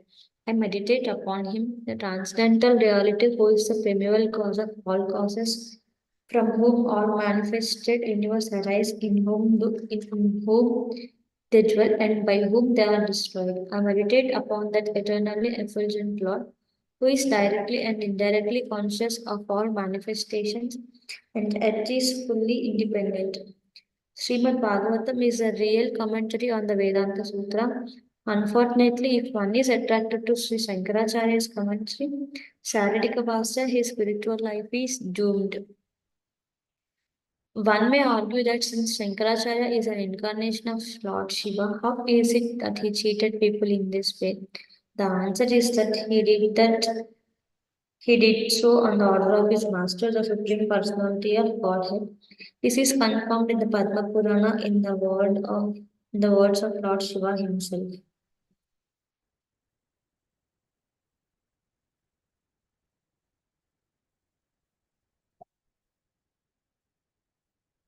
The Mayavada philosophy, Lord Shiva informed his wife Parvati, is impious. It is covered Buddhism. My dear Parvati, in Kali Yuga, I assume the form of a Brahmana and teach this imagined Mayavada philosophy. In order to cheat the atheists, I describe the Supreme Personality of Godhead to be without form and without qualities. Similarly, in explaining Vedanta, I describe the same Mayavada philosophy in order to mislead the entire population towards atheism by denying the personal form of the Lord. In the Shiva Purana, the Supreme Personality of Godhead, Lord told Lord Shiva in Kali Yuga, misled the people in general by propounding imaginary meanings for the Vedas to bewilder them. These are the descriptions of the Puranas. Srila Bhaktisiddhanta Saraswati Thakur comments that Mukhya Vritti, the direct meaning is Abhidya Vritti, or the meaning that one can understand immediately from the statements of dictionaries, whereas Gauna Vritti, the indirect meaning, is a meaning that one imagines without consulting the dictionary. For example, one politician has said that Kurukshetra refers to the body, but in the dictionary there is no such definition. Therefore, this imaginary meaning is Gauna Vritti, whereas the direct meaning found in the dictionary is Mukya Vritti or Abhidha Vritti. This is a distinction between the two. Sri Chaitanya Mahaprabhu recommends that one understood the Vedic literature in terms of Abhidha Vritti and the Gola Vritti. He rejects sometimes, however, as a matter of necessity, the Vedic literature is described in terms of the Laksana Vritti or Gauna Vritti, but one should not accept such explanations as permanent truths. The purpose of the discussions in the Upanishads and Vedanta Sutra is to philosophically establish the personal feature of the absolute truth. The impersonalists, however, in order to establish their philosophy, accept these discussions in terms of Laksana Vritti or indirect meanings. Thus, instead of being Tattvavada or in search of the absolute truth, they become Mayavada or illusioned by the material energy. When Sri Vishnu Swami, one of the four acharyas of the Vaishnava cult, presented his thesis on the subject matter of Shuddhadvaitavada, immediately the Mayavadis took advantage of this philosophy and tried to establish their Advaitavada or Keval Advaitavada. To defeat this Keval Advaitavada, Sri Ramanujacharya presented this philosophy as Vishishtadvaitavada and Sri Madhvacharya presented his philosophy of Tattvavada, both of which are stumbling blocks to the Mayavadis because they defeat their philosophy in scrupulous detail. Students of Vedic philosophy know very well how strongly Sri Ramanujacharya's Vishishtadvaitavada and Sri Madhvacharya's Tattvavada contest the impersonal Mayavada philosophy. Sri Chaitanya Mahaprabhu, however, accepted the direct meaning of the Vedanta philosophy and thus defeated the Mayavada philosophy immediately. He opined in this connection that anyone who follows the principles of the Saririka Bhasha is doomed. This is confirmed in the Padma Purana, where Lord Shiva tells Parvati. My dear wife, hear my explanations of how I have spread ignorance through Mayavada philosophy. Simply by hearing it, even an advanced scholar will fall down. In this philosophy, which is certainly very inauspicious for people in general, I have misrepresented the real meaning of the Vedas and recommended that one give up all activities in order to achieve freedom from karma. In this Mayavada philosophy, I have described the Jivatma and Paramatma to be the one and the same. How the Mayavada philosophy was condemned by Sri Chaitanya Mahaprabhu and his followers is described in Sri Chaitanya Charitamrta, Antya-lila, second chapter, verses 94 through 99, where Swarupa Damodara Goswami says that anyone who is eager to understand the Mayavada philosophy must be considered insane. This especially applies to a Vaishnava who reads the Saririka Bhasha and considers himself to be one with God. The Mayavadi philosophers have presented their arguments in such attractive, flowery language that hearing Mayavada philosophy may sometimes change the mind of even a Mahabhagavata or very advanced devotee. An actual Vaishnava cannot tolerate any philosophy that claims God and the living being to be the one and the same. Text 111. According to direct understanding, the absolute truth is the Supreme Personality of Godhead who has all spiritual appliances. No one can be equal to or greater than him. Purport. This statement by Sri Chaitanya Mahaprabhu is confirmed in Srimad Bhagavatam. Learned transcendentalists who know the absolute truth call this non-dual substance Brahman, Paramatma, or Bhagavan. The absolute truth is ultimately understood as Bhagavan, partially understood as Paramatma, and vaguely understood as the impersonal Brahman. Bhagavan, or the Supreme Personality of Godhead, is opulent in all excellence. No one can be equal to or greater than him. This is also confirmed in the Bhagavad Gita, where the Lord says, Matta Parataram Nanyat Kinchit Asti Dhananjaya. O conqueror of wealth, Arjuna, there is no truth superior to me. There are many other verses which prove that the absolute truth in the ultimate sense is understood to be the Supreme Personality of Godhead, Krishna. Text 112. Everything about the Supreme Personality of Godhead is spiritual, including his body, opulence, and paraphernalia. Mayavada philosophy, however, covering his spiritual opulence, advocates the theory of impersonalism. Purport. It is stated in the Brahma Samhita, Ishvara Parama Krishna Sachidananda Vigraha. The Supreme Personality of Godhead Krishna has a spiritual body which is full of knowledge, eternity, and bliss.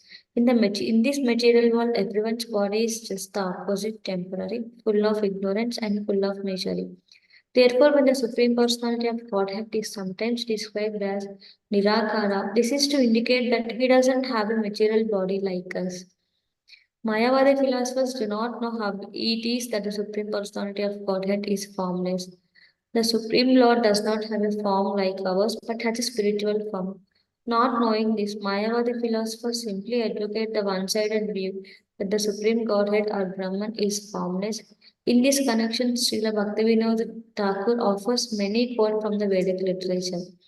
If one accepts the real or direct meaning of his Vedic statements, one can understand that the Supreme Personality of Godhead has a spiritual body. Sachidananda Vigraha.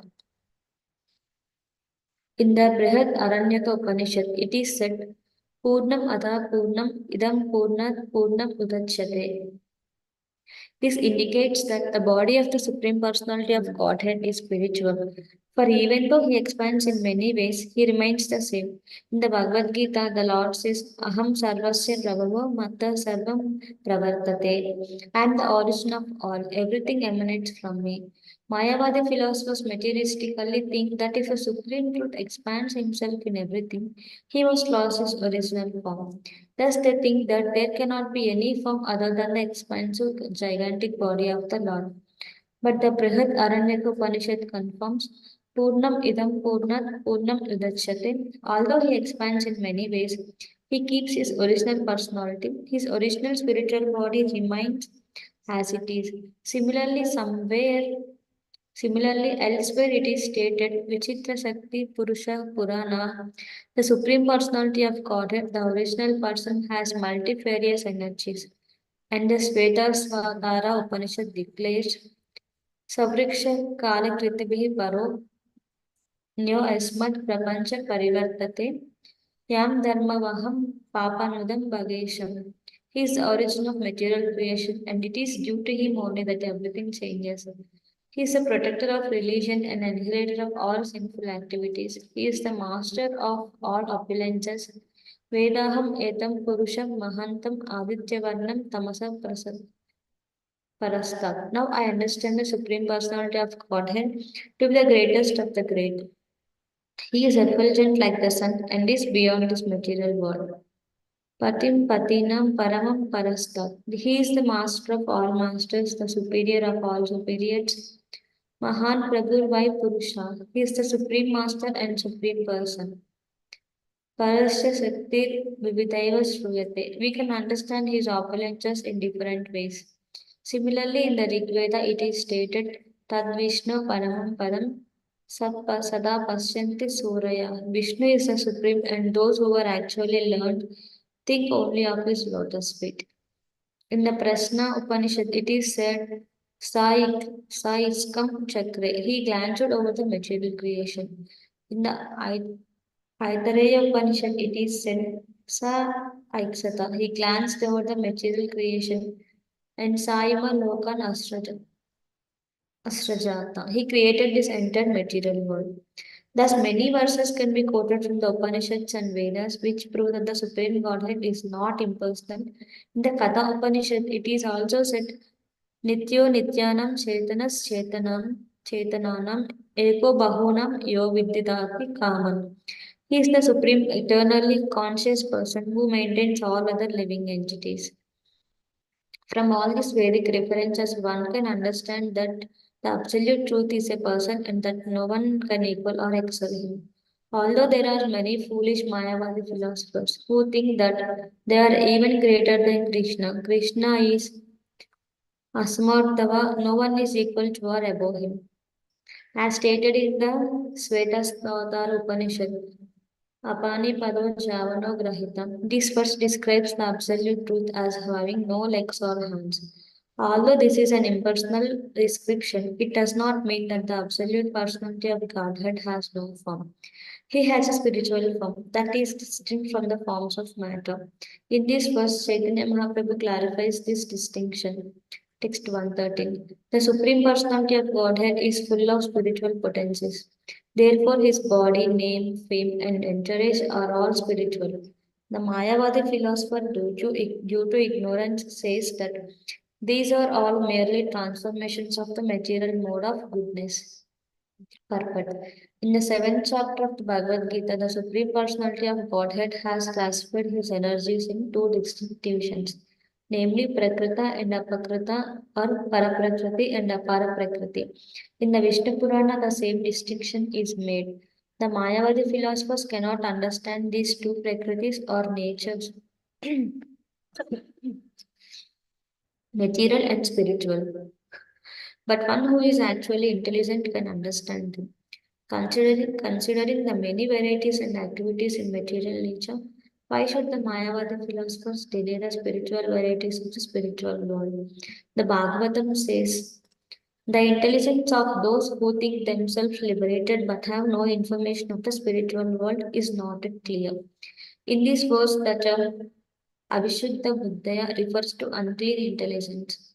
Due to unclear intelligence or a pure fund of knowledge, the Mayavadi philosophers cannot understand the distinction between material and spiritual varieties. Therefore, they cannot even think of spiritual varieties because they take it for granted that all variety is material. Sri Chaitanya Mahaprabhu therefore explains in this verse that Krishna, the Supreme Personality of Godhead or the Absolute Truth, has a spiritual body that is distinct from material bodies, and thus his name, abode, entourage, and qualities are all spiritual. The material mode of goodness has nothing to do with spiritual varieties. Mayavadi philosophers, however, cannot clearly understand spiritual varieties. Therefore, they imagine a negation of the material world to be the spiritual world. The material qualities of goodness, passion, and ignorance cannot act in the spiritual world, which is therefore called nirguna. As clearly indicated in the Bhagavad Gita, the material world is a manifestation of the three modes of material nature. But one has to become free from these modes to come to the spiritual world, where their influence is completely absent. Now, Lord Sri Chaitanya Mahaprabhu will disassociate Lord Shiva from Mayavada philosophy in the following words. Text 114. Sankaracharya, who is an incarnation of Lord Shiva, is faultless because his servant carrying out the orders of the Lord. But those who follow his Mayavada philosophy are doomed. They will lose all their advancement in spiritual knowledge. Purport. Mayavadi philosophers are very proud of exhibiting their Vedanta knowledge through grammatical jugglery. But in the Bhagavad Gita, Lord Sri Krishna certifies that there are Mayaya Tahrita Jnana, benefit of real knowledge due to Maya. Maya has two potencies with which to execute her two functions. The Prakshepatmika Shakti, the power to throw the living entity into the ocean of material existence, and Avarnatmika Shakti, the power to cover the knowledge of the living entity. The function of the Avarnatmika Shakti is explained in the Bhagavad Gita by the word Maya Prada Jnana. Why the Daivi Maya or illusionary energy of Krishna takes away the knowledge of the Mayavadi philosophers is also explained in the Bhagavad Gita by the use of words Asuram Bhavam Asrita, which refers to a person who does not agree to the existence of the Lord. The Mayavadis who are not in agreement with the existence of the Lord can be classified in two groups, exemplified by the impersonalist Sankaritis of Varanasi and the Buddhists of Saranata. Both groups are Mayavadis, and Krishna takes away their knowledge due to their atheistic philosophies. Neither group agrees to accept the existence of a personal God. The Buddhist philosophers clearly deny both the soul and God, and although the Sankaritis do not openly deny God, they say that the Absolute is Nirakara or formless. Thus, both the Buddhists and Sankaritis are Avishuddha Buddhaya or imperfect and unclean in their knowledge and intelligence. The most prominent Mayavadi scholar, Sadananda Yogindra, has written a book called Vedanta Sara, in which he expounds the philosophy of Shankaracharya, and all the followers of Shankara's philosophy attribute great importance to his statements. In his Vedanta Sara, Sadananda Yogindra defines Brahman as Sachit Ananda, combined with knowledge and without duality, and he defines ignorance as knowledge distinct from that of Sat and Asat. This is almost inconceivable, but it is a product of three material qualities. Thus, he considers anything other than pure knowledge to be material. The sentence all pervading and sometimes all-pervading and sometimes individual. According to his opinion, both the all-pervading Vishnu and the individual living entities are products of ignorance. In simple language, it is opinion of Sadananda Yogendra that since everything is Nirakara, the conception of Vishnu and the conception of the individual soul are more products of ignorance. He also explains that the Vishuddha Tattva conception of the Vaishnavas is nothing but Pradhana or the chief principle of creation. He maintains that when all pervading knowledge is contaminated by the Vishuddha Sattva, which consists of a transformation of the quality of goodness, then there arises the conception of the Supreme Personality of Godhead, who is the omnipotent, omniscient, the Supreme Ruler, the Super Soul, the cause of all causes, the Supreme Ishvara, etc. According to Sadananda Yogindra, because Ishvara, the Supreme Lord, is the reservoir of all ignorance, he may be called Sarvajna or omniscient. But one who denies the existence of the omnipotent Supreme Personality of Godhead is more than Ishvara or the Lord. His conclusion, therefore, is that the Supreme Personality of Godhead is a transformation of material ignorance and that the living entity is covered by ignorance. Thus, he describes both collective and individual existence in darkness. According to Mayavadi philosophers, the Vaishnava conception of the Lord as a supreme personality of Godhead and of the Jiva or individual soul as his eternal servant is a manifestation of ignorance. If we accept the judgment of Lord Krishna in the Bhagavad Gita, however, the Mayavadis are to be considered Maya Pasrata Jnana are barefoot of all knowledge because they do not recognize the existence of the Supreme Personality of Godhead, or they claim that his existence is a product of the material conception. These are characteristics of asuras or demons.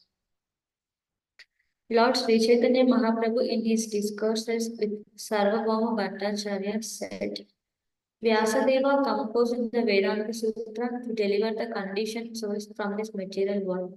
But Shankaracharya, by presenting the Vedanta Sutra in his own way, has clearly done a great disservice to human society. For one who follows his Mayavada philosophy is doomed. In the Vedanta Sutra, devotional service is clearly indicated, but the Mayavadi philosophers refuse to accept the spiritual body of the Supreme Absolute Person and refuse to accept that the living entity has an individual existence separate from that of the Supreme Lord. Thus, they have created atheistic havoc all over the world for such a conclusion is against the very nature of the transcendental process of pure devotional service. The Mayavadi philosophers' unrealizable ambition to become one with the Supreme through denying the existence of the personality of Godhead results in a most calamitous misrepresentation of spiritual knowledge. And one who follows this philosophy is doomed to remain perpetually in this material world. Therefore, the Mayavadis are called Avishuddha Buddhaya are unclean in knowledge. Because they are unclean in knowledge, all their austerities and penances end in prostration. Thus, although they may be honored at first as very learned scholars, ultimately they descend to physical activities of politics, social work, etc. Instead of becoming one with the Supreme Lord, they again become one with these material activities. This is explained in Srimad Bhagavatam. In actuality, the Mayavadi philosophers were very strictly follow the austerities and penances of spiritual life, and in this way are elevated to the impersonal Brahman platform. But due to their negligence of the lotus feet of the Lord, they again fall down to material existence. Text 115. One who considers the transcendental body of Lord Vishnu to be made of material nature is the greatest offender at the lotus feet of the Lord. There is no greater blasphemy against the Supreme Personality of God. Sri Bhaktisiddhanta Saraswati Goswami explains that the variegated personal feature of the Absolute Truth is the Vishnu Tattva and that the material energy, which creates this cosmic manifestation, is the energy of Lord Vishnu. The creative force is merely the energy of the Lord, but the foolish conclude that because the Lord has distributed himself in an impersonal form, he has no separate existence. The impersonal Brahman, however, cannot possess energies, nor do the Vedic literatures state that Maya, the illusory energy, is covered by another Maya. There are hundreds and thousands of references, however, to Vishnu Maya or the energy of Lord Vishnu. In the Bhagavad Gita, Krishna refers to Mama Maya, my energy. Maya is controlled by the Supreme Personality of Godhead. It is not that he is covered by Maya. Therefore, Lord Vishnu cannot be a product of the material energy. In the beginning of the Vedanta Sutra, it is said Janmadi Asyayata, indicating that the material energy is also an emanation of the Supreme Brahman. How then could he be covered by the material energy? If that were possible, material energy would be greater than the Supreme Brahman. Even these simple arguments, however, cannot be understood by the Mayavadi philosophers, and therefore the term Mayaya Prahrita Jnana, which is applied to them in the Bhagavad Gita, is extremely appropriate. Anyone who thinks that Lord Vishnu is a product of material energy, as explained by Sadananda Yogindra, should immediately be understood to be insane, for his knowledge has been stolen by the illusory energy.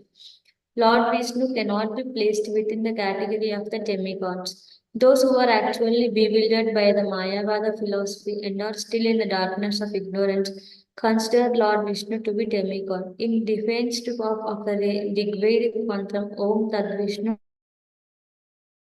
Paramam Padam, Vishnu is always in a superior position. This mantra is confirmed in the Bhagavad Gita. Matta Parataram Nanyat. There is no truth superior to Lord Krishna or Vishnu. Thus, only those whose knowledge has been bewildered consider Lord Vishnu to be a demigod, and therefore suggest that one may worship either Lord Vishnu, the goddesses Kali, or whomever one likes and achieve the same result. This is an ignorant conclusion that is not accepted in the Bhagavad Gita, which distinctly says, Yanti Deva Vrata Deva, Yanti Mat Yajnopimam. The worshippers of the demigods will be promoted to the respective planet of the demigods. But devotees of the Supreme Lord will go back home, back to Godhead. Lord Krishna explains very clearly in the Bhagavad Gita that his material energy is very difficult to overcome.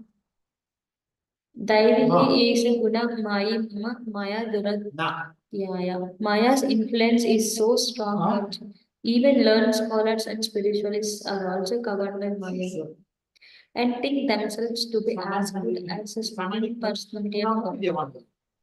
Actually, however, to free oneself from the influence of Maya, one must surrender to the Supreme Personality of Godhead, as Krishna also states in the Bhagavad Gita. Mam eva ye prapadyante mayam etam tarantite. It is to be considered, therefore, that Lord Vishnu does not belong to his material creation, but to the spiritual world. To misconstrue Lord Vishnu to have a material body or to equate him with the demigods is the most offensive blasphemy against Lord Vishnu. And offenders against the lotus feet of Lord Vishnu cannot advance in spiritual knowledge. They are called Maya, Pahrata Jnana, or those whose knowledge has been stolen by the influence of illusion. One who thinks that there is a difference between Lord Vishnu's body and his soul dwells in the darkest region of ignorance. There is no difference between Lord Vishnu's body and Vishnu's soul, for they are Advaya Jnana, one knowledge. In this world, there is a difference between the material body and the spiritual soul. But in the spiritual world, everything is spiritual and there are no such differences. The greatest offense of the Mayavada philosophers is to consider Lord Vishnu and the living entities to be one and the same. In this connection, the Padma Purana states Arche Vaishnav Silagir Guru Sanara Matir Vaishnave Jati Buddhi Yaseva Narakasa. One who considers the Archamurti, the worshipable deity of Lord Vishnu, to be stone, the spiritual master to be an ordinary human being, and a Vaishnava to belong to a particular caste or creed is possessed of hellish intelligence. One who follows Such conclusion is doomed. Text 116. The Lord is like a great blazing fire, and the living entities are like small sparks of that fire. Purport. All those sparks in a big fire are both fire and both have the power to burn. The burning power of the fire and that of the spark are not the same. Why should one artificially try to become like a big fire, although by constitution is like a small fire? It is due to ignorance. One should therefore understand that neither the Supreme Personality of Godhead nor the smart spark like living entities have anything to do with matter.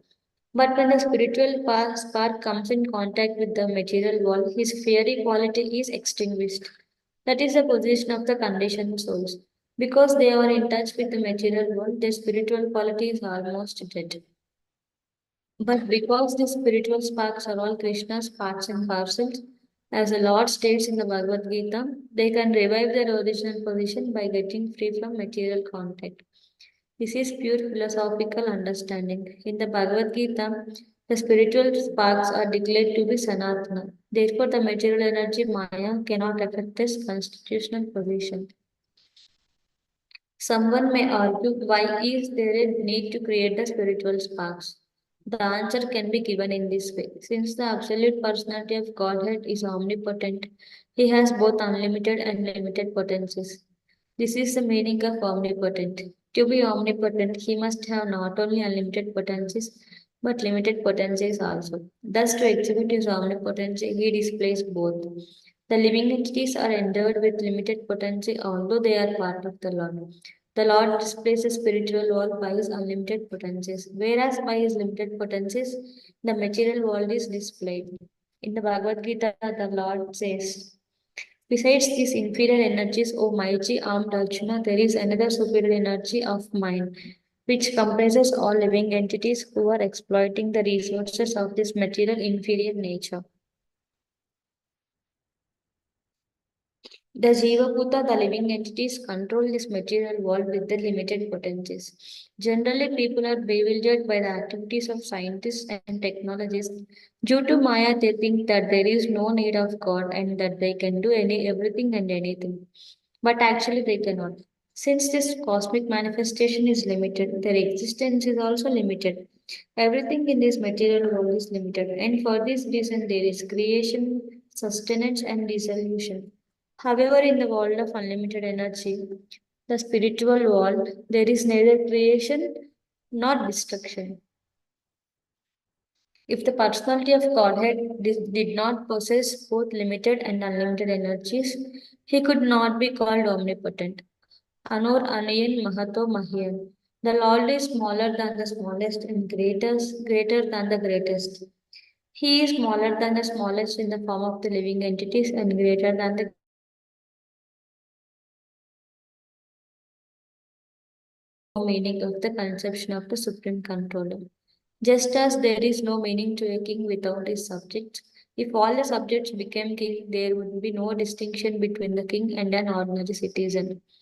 Thus, for the Lord to be the supreme controller, and there must be a creation to control, the basic principle for this existence of the living entities is called Chidvilasa or spiritual pleasure. The omnipotent Lord displays his pleasure potency as the living entities.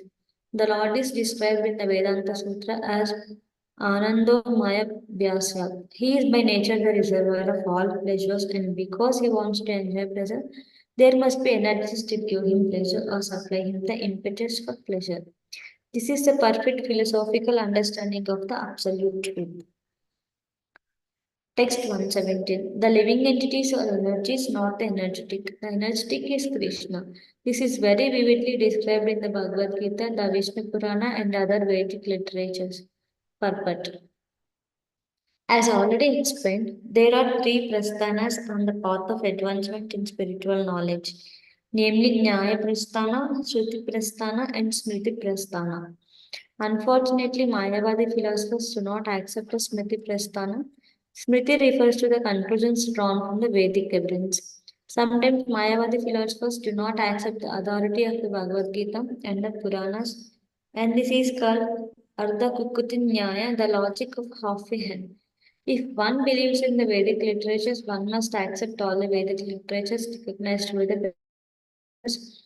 But the Mayavadi philosophers accept only the Nyaya Prasthana and Shruti Prasthana.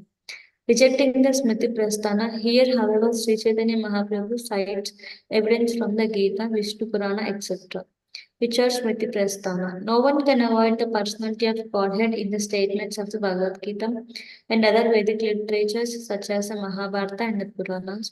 Lord Chaitanya therefore quotes a passage from the Bhagavad Gita. Besides these inferior energies, O mighty Rajna, there is another superior energy of mind, which comprises the living entities who are exploiting the resources of this material inferior nature. Purport. Saying that the five elements earth, water, fire, air, and ether constitute the gross energy of the absolute truth. And that there are also three subtle energies, namely the mind, intelligence, and false ego or identification with the phenomenal world. Thus, the entire cosmic manifestation is divided into eight energies, all of which are inferior.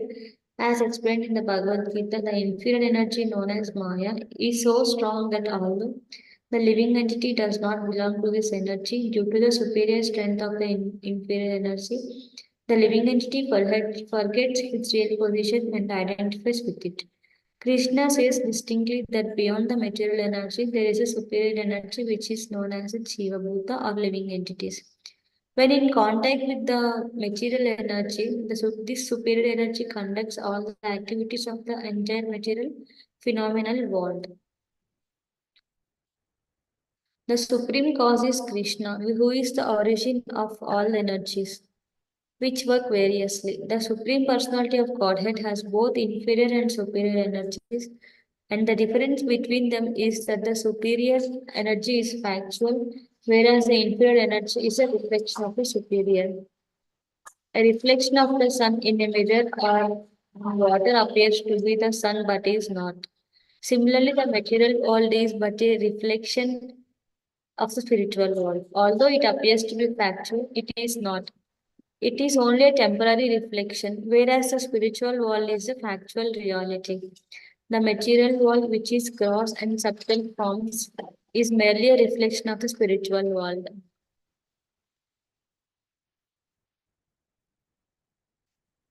The living entity is not a product of the material energy, he is spiritual energy. But in contact with matter, he forgets his identity. Thus, the living entity identifies himself with matter and enthusiastically engages in material activities in the guises of a technologist, scientist, philosopher, etc. He does not know that he is not at all a material product but is spiritual.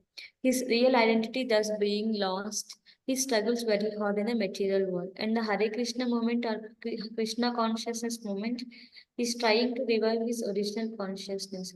His activities in manufacturing big skyscrapers are evidence of intelligence, but this kind of intelligence is not at all advanced. He should know that his only real concern is how to get free from material contact, for by absorbing his mind in material activities, he takes material bodies again and again. And although he falsely claims to be very intelligent, in material consciousness, he is not at all intelligent. When we speak about the Krishna consciousness movement, which is meant to make people intelligent, the conditioned living entity therefore life that he does not think there can be any activities that are actually based on intelligence beyond the construction of skyscrapers and big roads and the manufacturing of cars. This is proof of Maya Aprahata Jnana or loss of all intelligence due to the influence of Maya. When a living entity is freed from such misconceptions, he is called liberated. When one is actually liberated, he no longer identifies with the material world. The symptom of mukti is that one engages in spiritual activities instead of falsely engaging in material activities. Transcendental loving devotional service is a spiritual activity of a spiritual soul. Mayavadi philosophers confuse such spiritual activity with material activity, but the Bhagavad Gita confirms One who engages in the spiritual activities of unalloyed devotional service is immediately elevated to the transcendental platform, and he is to be considered Brahma Bhuta, which indicates that he is no longer in the material world, but is in the spiritual world. Devotional service is enlightenment or awakening. When the living entity perfectly performs spiritual activities under the direction of the spiritual master, he becomes perfect in knowledge and understands that he is not God, but a servant of God. As explained by Chaitanya Mahaprabhu, Jivera Swarupahaya Krishnera Nityadasa, the real identity of the living entity is that he is an eternal servant of the Supreme. As long as one does not come to this conclusion, he must be in ignorance. This is also confirmed by the Lord in the Bhagavad Gita. Bahunam Janmanam Ante Jnanavan Mam Prapadyate. Sa Mahatma Sudurlabha. After many months of struggling for existence and cultivating knowledge, when one comes to the point of real knowledge, he surrenders unto me. Such as advanced Mahatma or great soul is very rarely to be seen. Thus, although the Mayavadi philosophers appear to be very much advanced in knowledge, they are not yet perfect. To come to the point of perfection, they must voluntarily surrender to Krishna. Hare Krishna.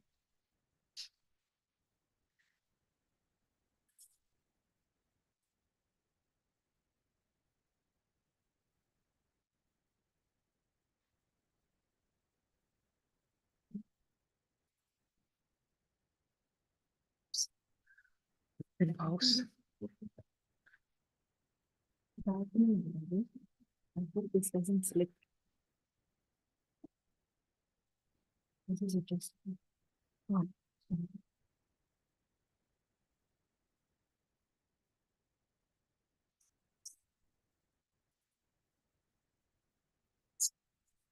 Good.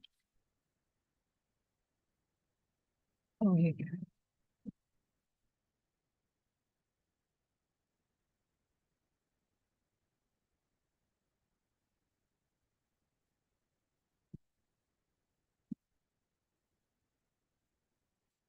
Text 119, translation.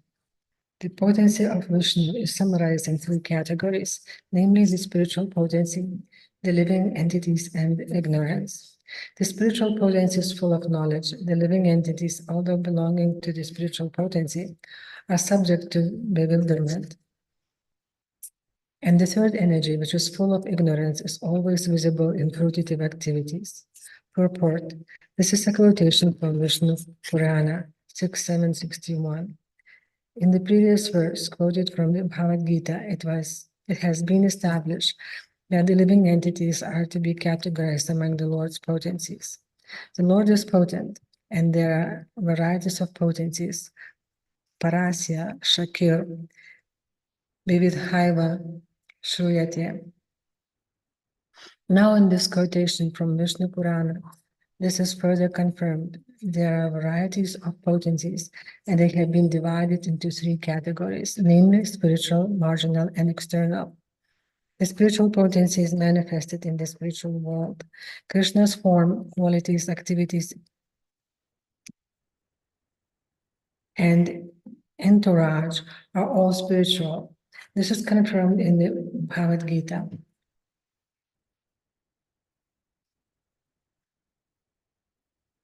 Ayopi san abhya atma, putanam ishvaropi san, prakirtim svam adhyastraya, samkha vami atma maya ya. Although I am unborn and my transcendental body never deteriorates, and although I am the Lord of all living entities, by my spiritual potency, I still appear in every millennium. In my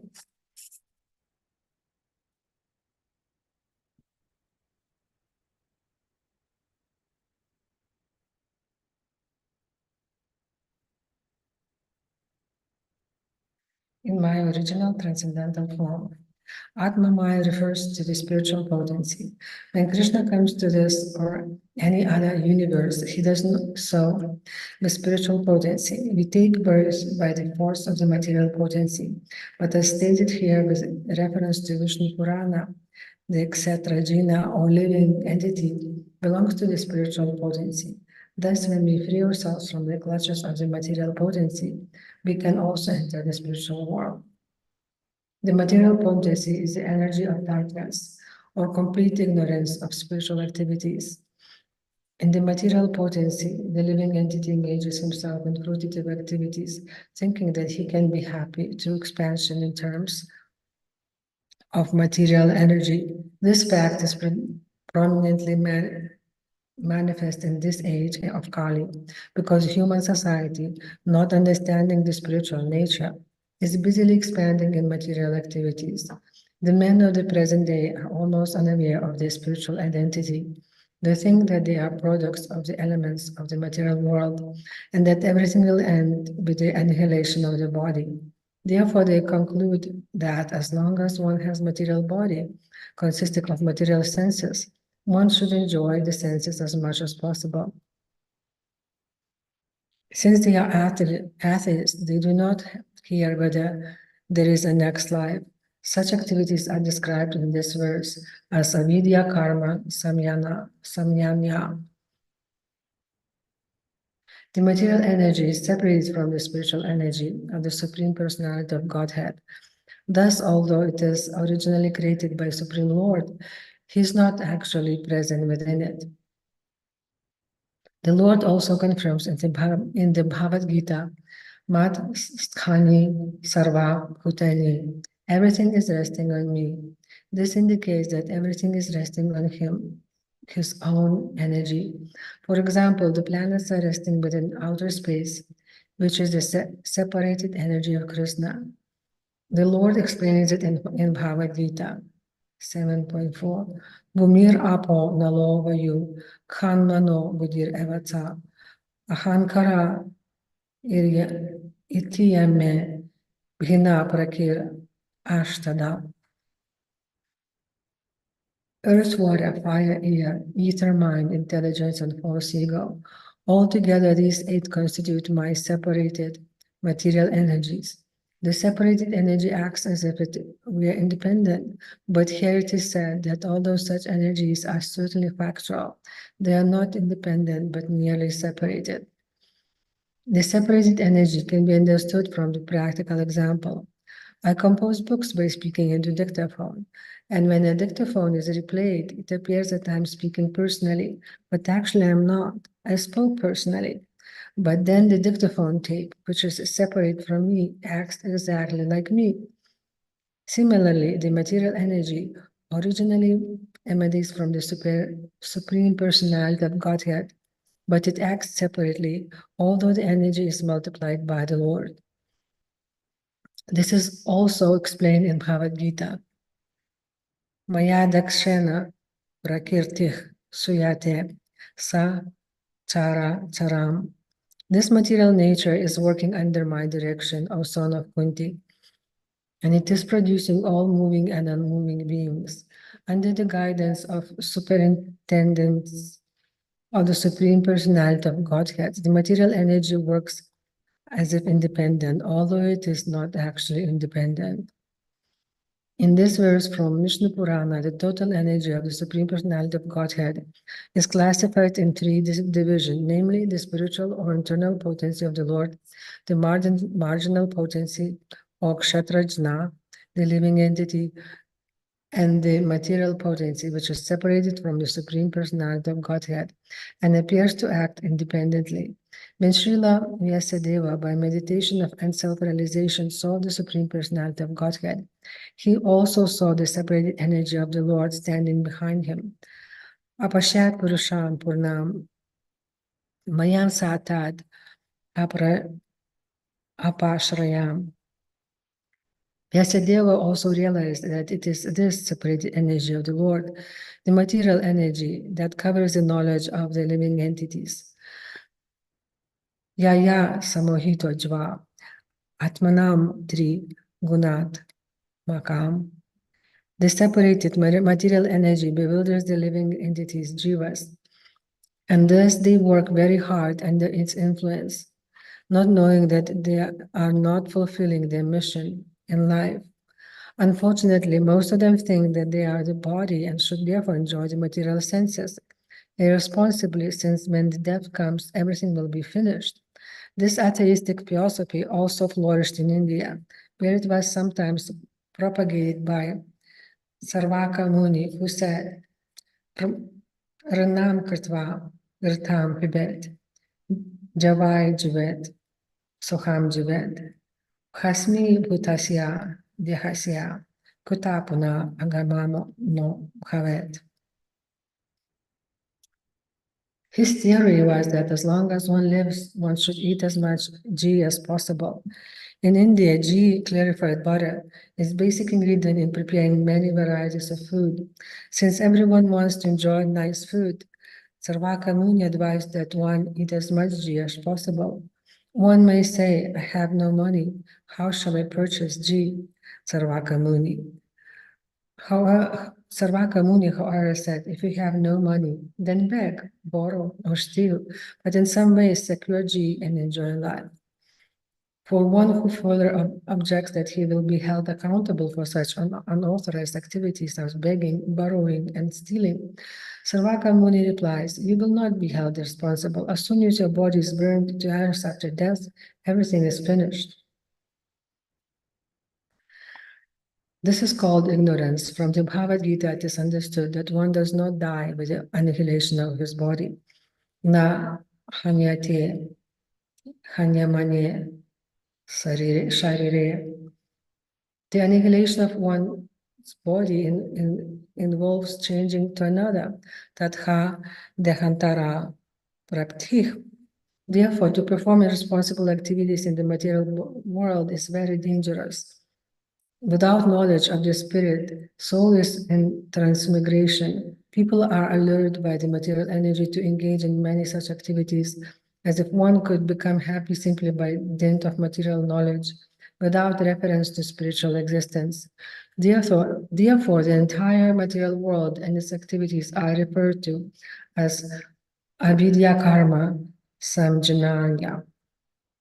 In order to dissipate the ignorance of the human beings who work under the material energy, which is separated from Supreme Personality of Godhead, the Lord comes down to revive the original nature of spiritual activities.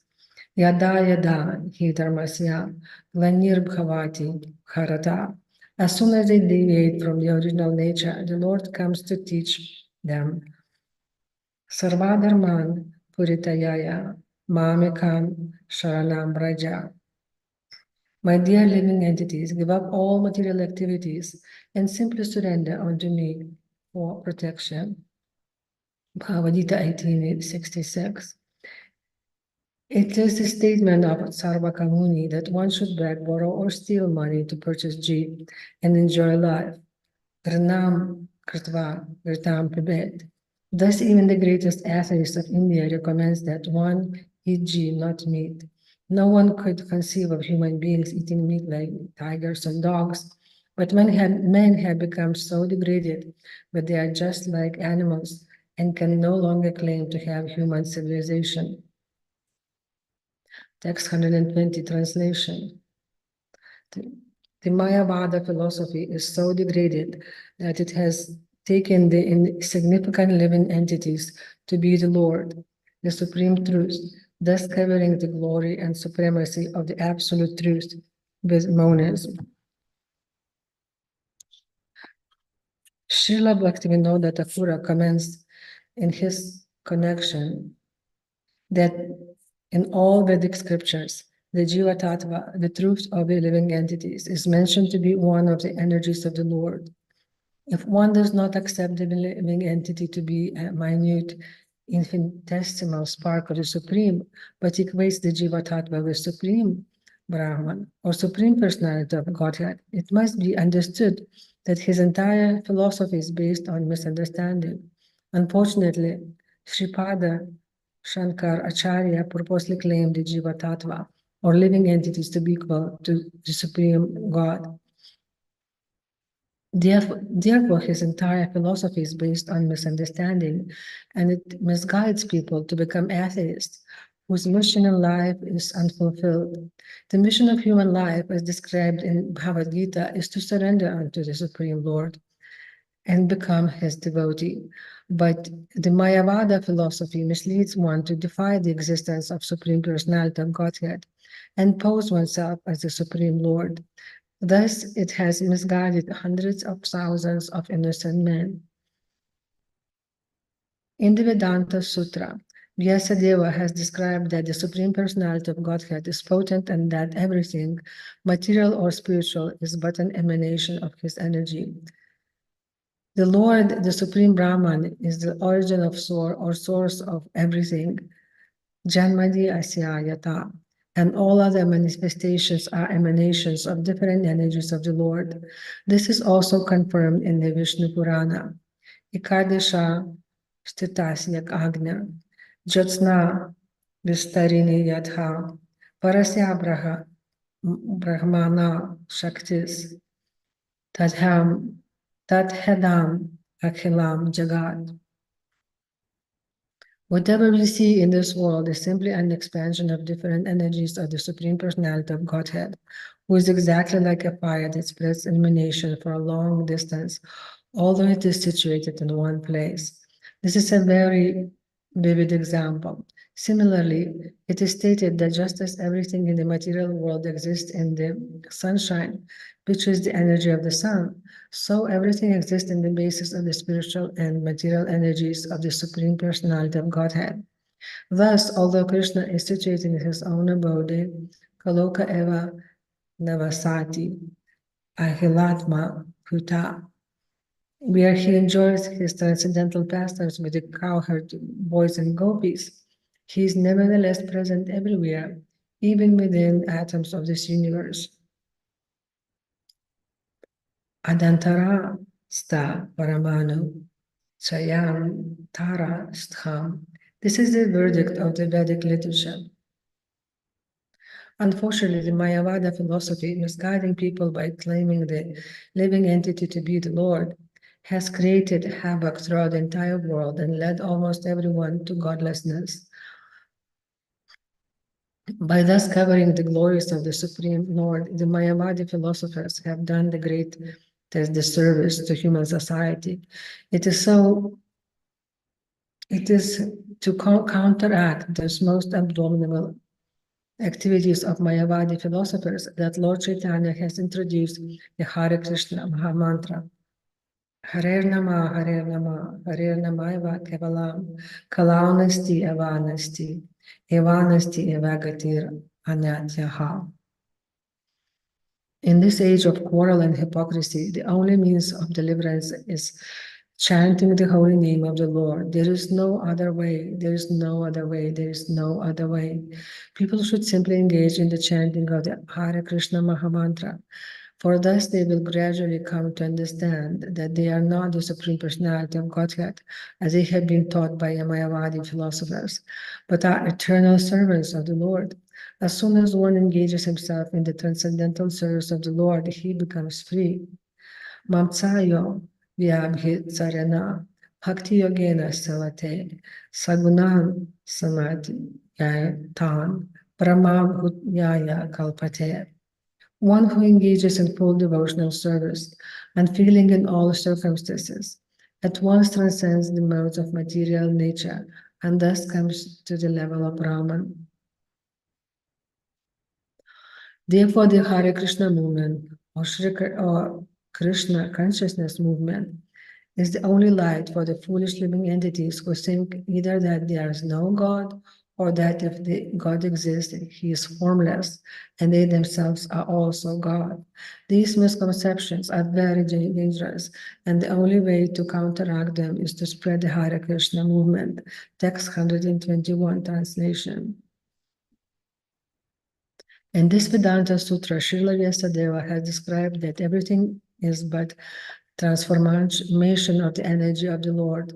Sankaracharya, however, has misled the world by commenting that Vyasadeva was mistaken. Thus, he has raised great opposition to theism throughout the entire world. Purport: Srila Bhaktivinoda Thakur explains, in the Vedanta Sutra of Sri Vyasadeva, it is definitely stated that all cosmic manifestations result from the transformation of various energies of the Lord. Shankaracharya, however, not accepting the energy of the Lord, thinks that it is the Lord who is transformed. He has taken many clear statements from the Vedic literature and twisted them to try to prove that if the Lord or the absolute truth were transformed, his oneness would be disturbed. Thus, he has accused Srila Vyasadeva of being mistaken in developing his philosophy of monism. Therefore, he has established Vivartavada, or the Mayavada theory of illusion. In the Brahma Sutra, second chapter, the first aphorism is as follows: Tat anayatvam arambhana shabha dibya. Commenting on this sutra in Sharuraka Bhasya, Shankaracharya has introduced the statement Vacharambhanam Vikaro Namadhyayam from Chandogya Upanishad 614 to try to prove that acceptance of the transformation of the energy of the Supreme Lord is faulty. He has tried to defy this transformation of energy in a misguided way, which will be explained later. Since his conception of God is impersonal, he does not believe that the entire cosmic manifestation is a transformation of the energies of the Lord. For as soon as one accepts the various energies of absolute truth, one must immediately accept the absolute truth to be personal, not impersonal.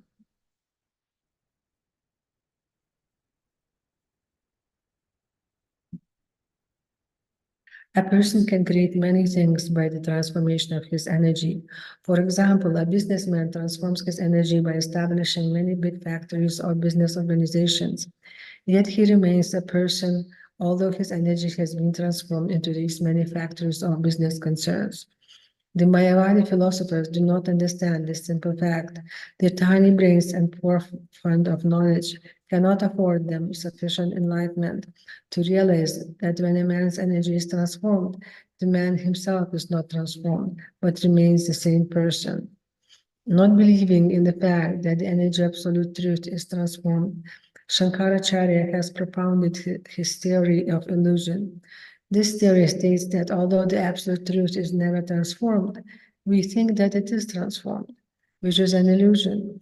Shankaracharya does not believe in the transformation of the energy of the absolute truth, for he claims that everything is one and that the living entity is therefore also one with the Supreme. This is Mayavada theory. Srila Vyasadeva has explained that the absolute truth is a person who has different potencies. Merely by his desire that there is a creation, that there be creation, and by his glance, sa aikshata, he created this material world, sa asrayata.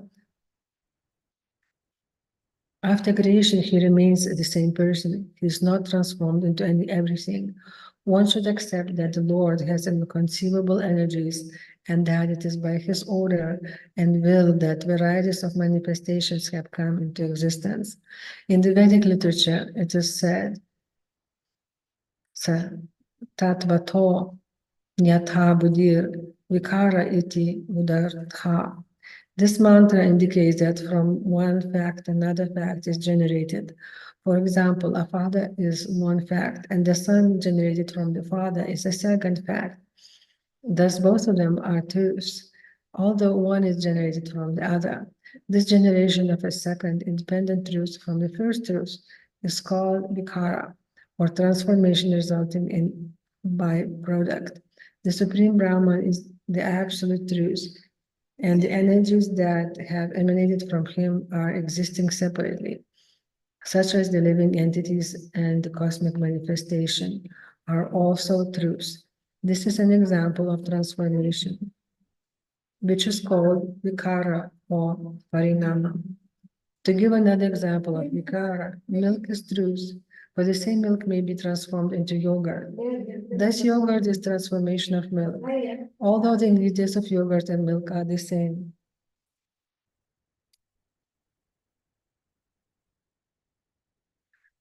The Chandogya Upanishad. In the Chandogya Upanishad, there is the following mantra: Aitat Atmyam Idam Sarvam. This mantra indicates without a doubt that the entire world is a Brahman. The absolute truth has inconceivable energies, as confirmed in the Shvetashvara Upanishad. Parasya Shakir Vividaiva Shruyate. And the entire cosmic manifestation is evidence of these different energies of the Supreme Lord. The Supreme Lord is a fact, and therefore whatever is created by the Supreme Lord is also factual. Everything is true and complete, Purnam, but the original Purnam, the complete absolute truth, always remains the same. Purnat Purnam, Udasyate, Purnasya Purnam, Adaya.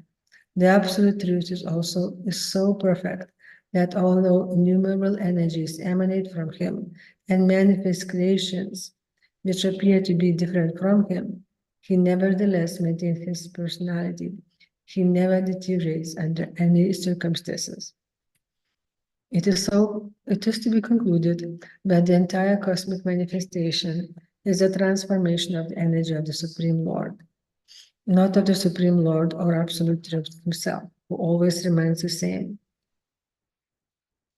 The material world and the living entities are transformations of the energy of the Lord, the Absolute Truth, or Brahman, who is the original source. In other words, the Absolute Truth, Brahman, is the original ingredient, and the other manifestations are transformations of this ingredient. This is also confirmed in Taittiriya Upanishad. Yatova Imani Bhutani Jayante.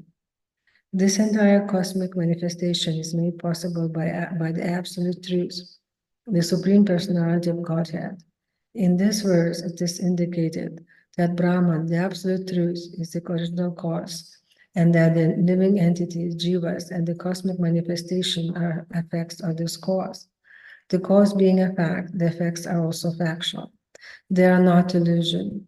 Shankaracharya has inconsistent right to prove that it is an illusion to accept the material world and the jivas as byproducts of the Supreme Lord, because in his conception, the existence of the material world and the jivas is different and separate from that of the absolute truth. With this jugglery of understanding, Mayavadi philosophers have propagated the slogan Brahma Satyam Jagan Mithya, which declares that absolute truth is fact, but the cosmic manifestation and the living entities are simply illusions, or that all of them are in fact the absolute truth and that the material world and living entities do not separately exist. It is therefore to be concluded that Shankaracharya, in order to present the Supreme Lord, the living entities and the material nature as indivisible and ignorant, tries to cover the glories of the Supreme Personality of Godhead. He maintains that the material cosmic manifestation is mithya, or false, but this is a great blunder. In the Supreme Personality of Godhead is a fact. How can his creation be false? If the Supreme Personality of Godhead is a fact, how can his creation be false? Even in ordinary dealings, one cannot think the material cosmic manifestation to be false. Therefore, Vaishnava philosophers say that the cosmic creation is not false, but temporary. It is separated from Supreme Personality of Godhead, but since it is wonderfully created by the energy of the Lord, to say that it is false is blasphemous. Non-devotees actually appreciate the wonderful creation of material nature, but they cannot appreciate the intelligence of and energy of the Supreme Personality of Godhead, who is behind this material creation. Shripada Ramanujacharya, however, refers to sutra from the Aitareya Upanishad, Atma Vaidam Agra Asit, which points out that the Supreme Atma, or the Absolute Truth, existed before creation. One may argue, if the Supreme Personality of Godhead is completely spiritual, how it is possible for him to be the origin of creation and have within himself both material and spiritual energies? To answer this challenge, Shripada Ramanujacharya quotes a mantra from the Taittiriya Upanishad 3.1 that states, Yatova imani bhutani jayante, yanai jayan jatani jivanti, ya praya anti abhisam vishanti. This mantra confirms that the entire cosmic manifestation emanates from the absolute truth. It rests upon the absolute truth, and after annihilation, it re-enters the body of the absolute truth. The Supreme Personality of Godhead, the living entity, is originally spiritual, and when he enters the spiritual world or the spiritual body of the Supreme Lord, he will retain his identity as an individual soul. In this connection, Sripada Ramanacharya gives the example that when a green bird enters a green tree, it does not become one with the tree. It retains its identity as a bird, although it appears to merge with the greenness of the tree. To give another example, an animal that enters the forest keeps its individuality, although apparently the beast merges with the forest. Similarly, in material existence, both the material energy and the living entities of the marginal potency maintain their individuality. Thus, although the energies of the Supreme Personality of Godhead interact within cosmic manifestation, each keeps its separate individual existence. Merging with its material or spiritual energies, therefore, does not involve loss or individuality. According to Sri Ramanujapada's theory of Vishishtadvaita, although all the energies of the Lord are one, each keeps individuality. Vaishistya. Sripada Shankaracharya has tried to mislead the readers of the Vedanta Sutra by misinterpreting the words Anandamayo Bhayasat, and he has even tried to find fault with Vyasadeva. All the aphorisms of the Vedanta Sutra need not be examined here. However, since we intend to present the Vedanta Sutra in a separate volume, text 122 translation, according to Shankaracharya, by accepting the theory of transformation of energy of the Lord, one creates an illusion by indirectly accepting that the absolute truth is transformed. Purport. Srila Bhaktivinoda Thakura comments that if one does not clearly understand the meaning of Purinamavada, or transformation of energy, one is sure to misunderstand the truth regarding this material cosmic manifestation and the living entities. In the Chandogya Upanishad, it is said, Sanmula Somyama Prayasad Ayatana Sad Pratishtha. The material world and the living entities are separate beings, and they are eternally true, not false. Shankaracharya, however, unnecessarily fearing that by Parinama Vada, transformation of energy, Brahman will be transformed. Vikarti, as has imagined both the material world and the living entities to be false, and to have no individuality. By word jugglery, he has tried to prove that the individual entities of the living entities and the material world are illusory, and he has cited the example of mistaking a rope for a snake or an oyster shell for gold. Thus, he has most abominably cheated people in general. The example of misunderstanding a rope to be a snake is mentioned in the Mandukya Upanishad, but it is meant to explain the error of identifying the body with the soul, since the soul is actually a spirit particle. It is as confirmed in the Bhagavad Gita, Mamaivam Sho Jitvaloke. It is due to illusion, Vivartavada, that a human being, like an animal, identifies the body within the self. This is a proper example of Vivarta or illusion. The verse Atatvato Yatha Buddhir Vivarta iti Udahtar describes such an illusion. to not know actual facts and thus to mistake one thing for another, as for example, to accept the body as oneself, is called Vivartavada. Every conditioned living entity who considers the body to be the soul is deluded by this Vivartavada. One can be attacked by this Vivartavada philosophy when he forgets the inconceivable power of the omnipotent personality of Godhead. How the Supreme Personality of Godhead remains as he is, never changing, explained in the Ishopanishad. Purnasya Purnam, Adya Purnam, Eva Vashishyate. God is complete. Even if a complete manifestation is taken away from him, he continues to be complete.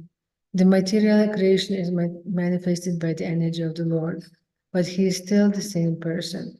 His form, entourage, qualities, and so on never deteriorate.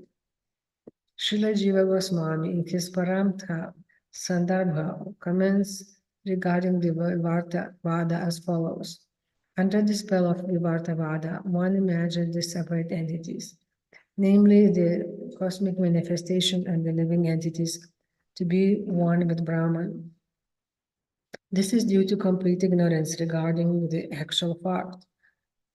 The absolute truth, or Parabrahman, is always one and always the same. He is completely free from all other conceptions of existence. He is completely free from our false ego, for he is the full spiritual identity. It is absolutely impossible for him to be subjected to ignorance and fall under the spell of misconception, Vivartavada. The absolute truth is beyond our conception. One must admit that he has unblemished qualities that he does not share with every living entity. He is never tainted in the slightest degree by the flaws of ordinary living beings. Everyone must therefore understand the absolute truth to possess inconceivable potencies. Text 123 translation. Transformation of energy is a proven fact. It is the false bodily conception of the self that is an illusion. Purport. The jiva or living entity is a spiritual spark who is part of Supreme Personality of Godhead. Unfortunately, he thinks the body to be the self, and that misunderstanding is called vivarta, or acceptance of untruth to be truth. The body is not the self, but animals and foolish people think that it is. Vivarta illusion does not, however, denote a change in the identity of the spirit soul. It is the misconception that the body is the self that is an illusion. Similarly, the Supreme Personality of Godhead does not change when his external energy, consisting of the 8 gross and subtle material elements listed in Bhagavad Gita, Bhumira Purna, Lovayu, etc., acts and reacts in different phases. Text 124 translation. The Supreme Personality of Godhead is opulent in all respects. Therefore, by his inconceivable energies, he has transformed the material cosmic manifestation. Text 125 translation. Using the example of a touchstone, which by its energy turns iron to gold and yet remains the same, we can understand that although the Supreme Personality of Godhead transforms his innumerable energies, he remains unchanged. Text 126 translation. Although a touchstone produces many varieties of valuable jewels, it nevertheless remains the same. It does not change its original form. Text 127 translation. If there is such inconceivable potency in material objects, why should we not believe in the inconceivable potency of the Supreme Personality of Godhead? Purport. The argument of Sri Caitanya Mahaprabhu described in this verse can be very easily understood, even by a common man, if he simply thinks of the activities of the sun, which has been giving off unlimited amounts of heat and light since time immemorial, and yet has not even slightly decreased in power. Modern science believes that it is by its sunshine, that the entire cosmic manifestations maintain. And actually, one can see how the actions and reactions of sunshine maintain order throughout the universe. The growth of vegetables and even the rotation of the planets replace the heat and light from the sun. Sometimes, therefore, modern scientists consider the sun to be an original cause of creation, not knowing that the sun is only a medium, but it was also created by the supreme energy of supreme personality of Godhead. Aside from the sun and the touchstone, there are many other material things that transform their energy in different ways and yet remain as they are. It is not necessary, therefore, for the original cause, the supreme personality of Godhead, to change due to the changes of transformation of his different energies. The falsity of Sripada Shankaracharya explanation of Vivartavada and Parinamavada has been detected by Vaishnava Acharyas, especially Jiva Goswami, whose opinion is that actually Shankara did not understand the Vedanta Sutra.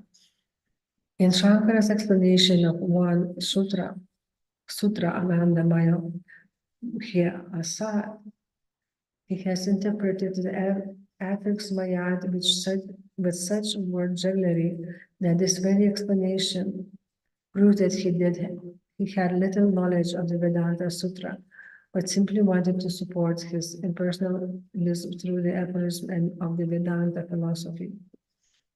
Actually, however, he failed to do so because he could not put forward strong arguments.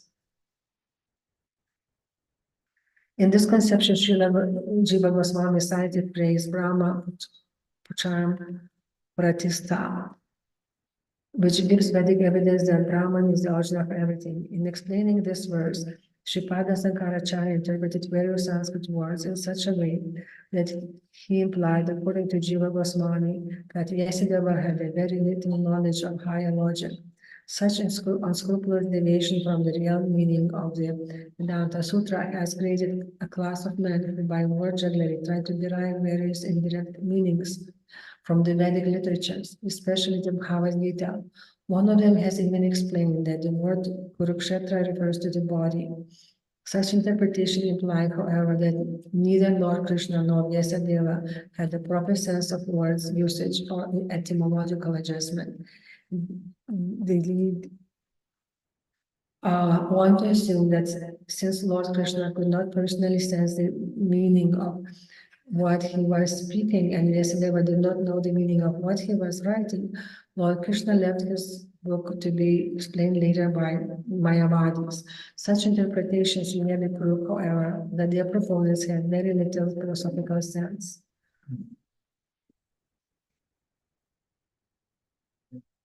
Okay. Like 128, okay. Instead of wasting one's time falsely deriving such indirect meanings from the Vedanta Sutra and other Vedic literatures, one should accept the words of these books as they are. In presenting Bhagavad Gita as it is, therefore, we have not changed the meaning of the original words. Similarly, if one studies the Vedanta Sutra as it is, without whimsical or capricious adulteration, one can understand the Vedanta Sutra very easily. Srila Vyasadeva therefore explains the Vedanta Sutra beginning from the first sutra, Janmaniyasyayato, in this Srimad Bhagavatam 1.1.1. Janmaniyasyayato nivad itaras chartasak abhiya svarat. I meditate upon him, Lord Sri Krishna, the transcendental reality, who is the primeval cause of all causes, from whom all manifested universe arise, in whom they dwell and by whom they are destroyed. I meditate upon that eternally effulgent Lord, who is directly and indirectly conscious of all manifestations and yet is fully independent. The Supreme Personality of Godhead knows very well how to do everything perfectly. He is Abjina, always fully conscious. The Lord therefore says in Bhagavad Gita 7.26 that he knows everything, past, present, and future, but that no one but a devotee knows him as he is. Therefore, the absolute truth, the personality of Godhead, is at least partially understood by devotees of the Lord, But the Mayavani philosophers who unnecessarily speculate to understand the absolute truth simply waste their time.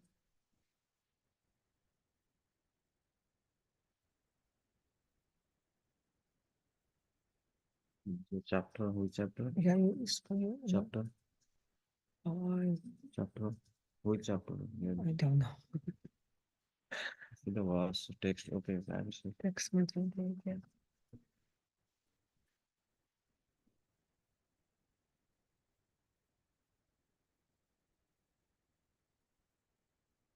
Hmm.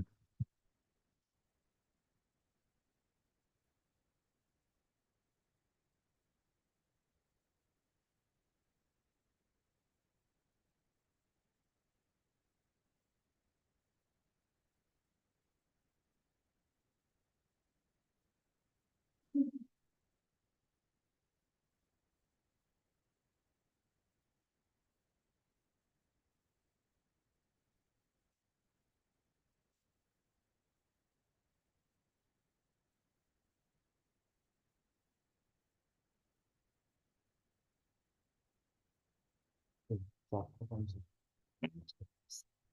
Same.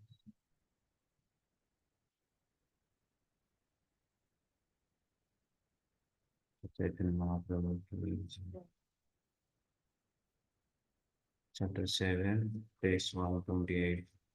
The Vedic Jam vibration Omkam, the principal word in the Vedic literature is the basis of all Vedic vibration. Therefore, one should accept uh, Omkara as the sound representation of the Supreme Personality Godhead and the reservoir of cosmic manifestation purpose. The Bhagavad Gita, the glories of Omkara, is described as follows. Om iti ekasmata brahma Vyaham mam anumaram ya prayati chayati deham sayate paramam gatim.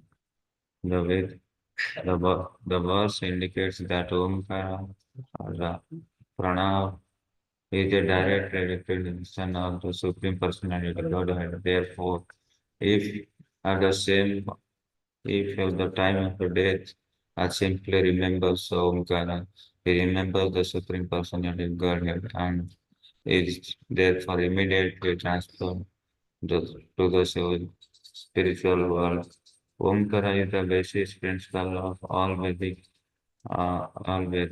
mantras, for it is a representation of Lord Krishna. Understanding of whom is the ultimate goal of the Vedas, as stated in the Bhagavad Gita. Uh, Vedas sarvamaham eva vidam. Mayavadi philosopher cannot understand its simple fact explained in the Bhagavad Gita, and yet they are very good of being Vedantis. Sometimes, therefore, we refer to the Vedanta philosophers as Vedantis, those who have no teeth. We means without and don't means possessing teeth. The statement of the statements of the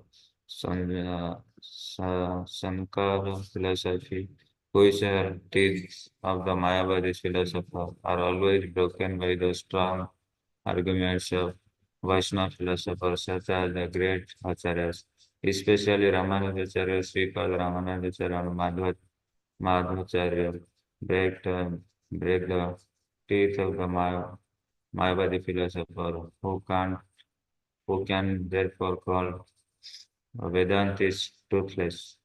As mentioned above, the transcendental vibration of Mukara explained Bhagavad Gita chapter 8, verse 13.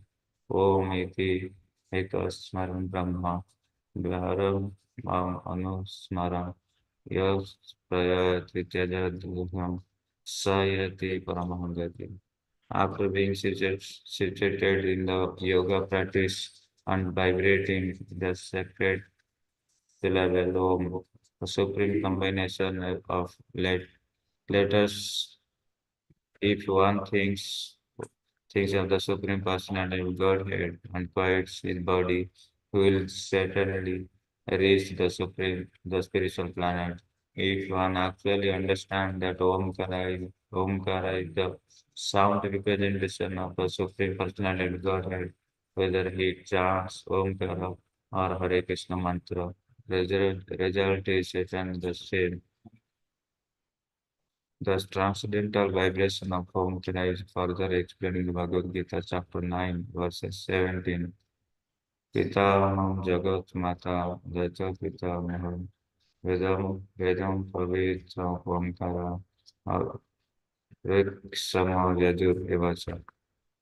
I am the father of the universe, the mother of support and the support and the grandeur and the object of knowledge, the purifier and the syllabus Om. I'm always read the Sam and the Yajur Vedas. Similarly, the transcendental sound Om is further explained in the Bhagavad Gita, chapter 17, verse 23.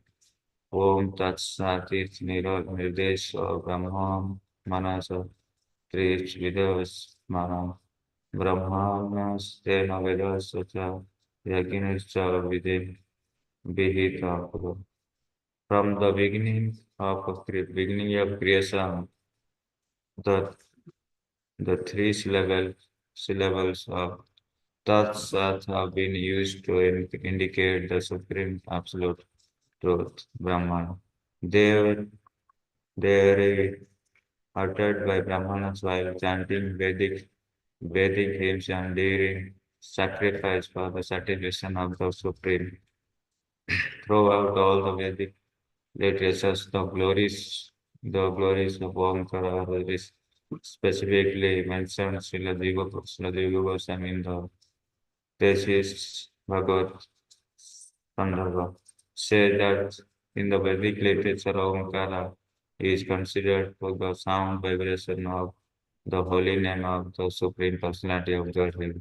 Only these vibrations of transcendental sound can deliver the conditioned soul from the uh, clutches of Maya. Sometimes Omkara is also called a delivered. The Srimad Bhagavatam begins with the Omkara vibration. Om Namo Bhagavate Vasudevaya. Therefore, Omkara has been described by the greatest commentators Sridhar Swami as Tara Tarankara. Tarankara, the seed of deliverance from the material world. Since the Supreme Godhead is absolute, His holy name and His sound vibration Omkara are also as good as He Himself is Himself. Chaitanya Mahaprabhu says that the holy name or Omkara, the transcendental presentation of the Supreme Personality of Godhead, has all the potencies of the personality of Godhead. नाम का वहदनिज सर्वशक्ति तत्र नियमित स्मरणेन कालः. All potencies are invested in the holy vibration of the holy name of Lord. There is no doubt that the holy name of the Lord or Omkara is the Supreme Personality of Godhead Himself. In other words, anyone who chants Omkara and the holy name of the Lord Hare Krishna immediately meets the Supreme Personality, Supreme Personality directly in his sound form. In the Narada Pancharatra, it is clearly said that the Supreme Personality of God and Narayana personally appears before the chanter who engages in chanting the uh, Asta Astakshara, Astakshara or eight syllable mantra or Namo Narayana. A similar statement in the uh, Mandukya Upanishad declares that whatever one sees in the spiritual world is all an explanation of the spiritual potential of Omkara. On the basis of all the Upanishads, Jiva Goswami says that Omkara is the supreme absolute truth and is asserted as such all acharyas and authorities. Omkara is beginner's changeless, supreme and free from the dedications and external contamination. Omkara is the origin, middle, and of everything and living entity who thus understands Omkara attains the perfection of spiritual identity in Omkara. Omkara being situated in everyone's heart is Ishvara, the Supreme Personality of Godhead, as confirmed in the Bhagavad Gita in 18.61. Ishvara Sarva Bhutanam Hridaya se Arjuna Tishtati. Omkara is good as Vishnu because Omkara all as all varieties of Adi Vishnu. One who knows Omkara and Lord Vishnu to be identical no longer has lament or ahankar. One who chants Omkara no longer remains to Sudra but immediately comes to the position of Brahman. Simply by chanting Omkara, one can understand the whole creation to be one unity or an explanation of energies of Supreme Lord. Idam, idam hi Vishwa Bhagavan iveto yata jagat tatra nirdos nirodha sambhava. The Supreme Lord personally of Godhead is himself this cosmos, but still he is alone from him. Only the cosmic manifestation has immanent in him. It rests onto him in the interest after annihilation. Bhagavad Gita, Bhagavad Gita 1.5.21. Although one who manifests and has a immanent in him is a rest, and unto him enters after nations. Although one who does not understand concludes otherwise, Srimad Bhagavatam states that the entire cosmic manifestation is an expression of energy of Supreme Lord. Realization of this possible simply by chanting the holy name of the Lord Omkara. One should not, however, foolishly conclude that because the Supreme Personality of God is on omnipotent, omnipotent, who have manifested a combination of letter A, V, and O, M. To represent him factually, the translation sound Omkara, although a combination of three letters A, V, and M, has a transcendental potency, and one who chants Omkara will very soon realize Omkara and the Lord Vishnu to be non-different. Krishna declared of Pranava Sarva Vedesu. I am is I am the syllable in the Vedic mantras. Bhagavad Gita. One should therefore conclude that among the many incarnations of the Supreme Personality of Godhead, Omkara is the sound incarnation. All the Vedas accept all the Vedas accept this thesis. One should always remember that the holy name of the Lord and the Lord Himself are always identical. Since Omkara is the basic principle of Vedic knowledge, it is uttered before one begins to chant and Vedic hymn. Without Omkara, no Vedic mantra is successful.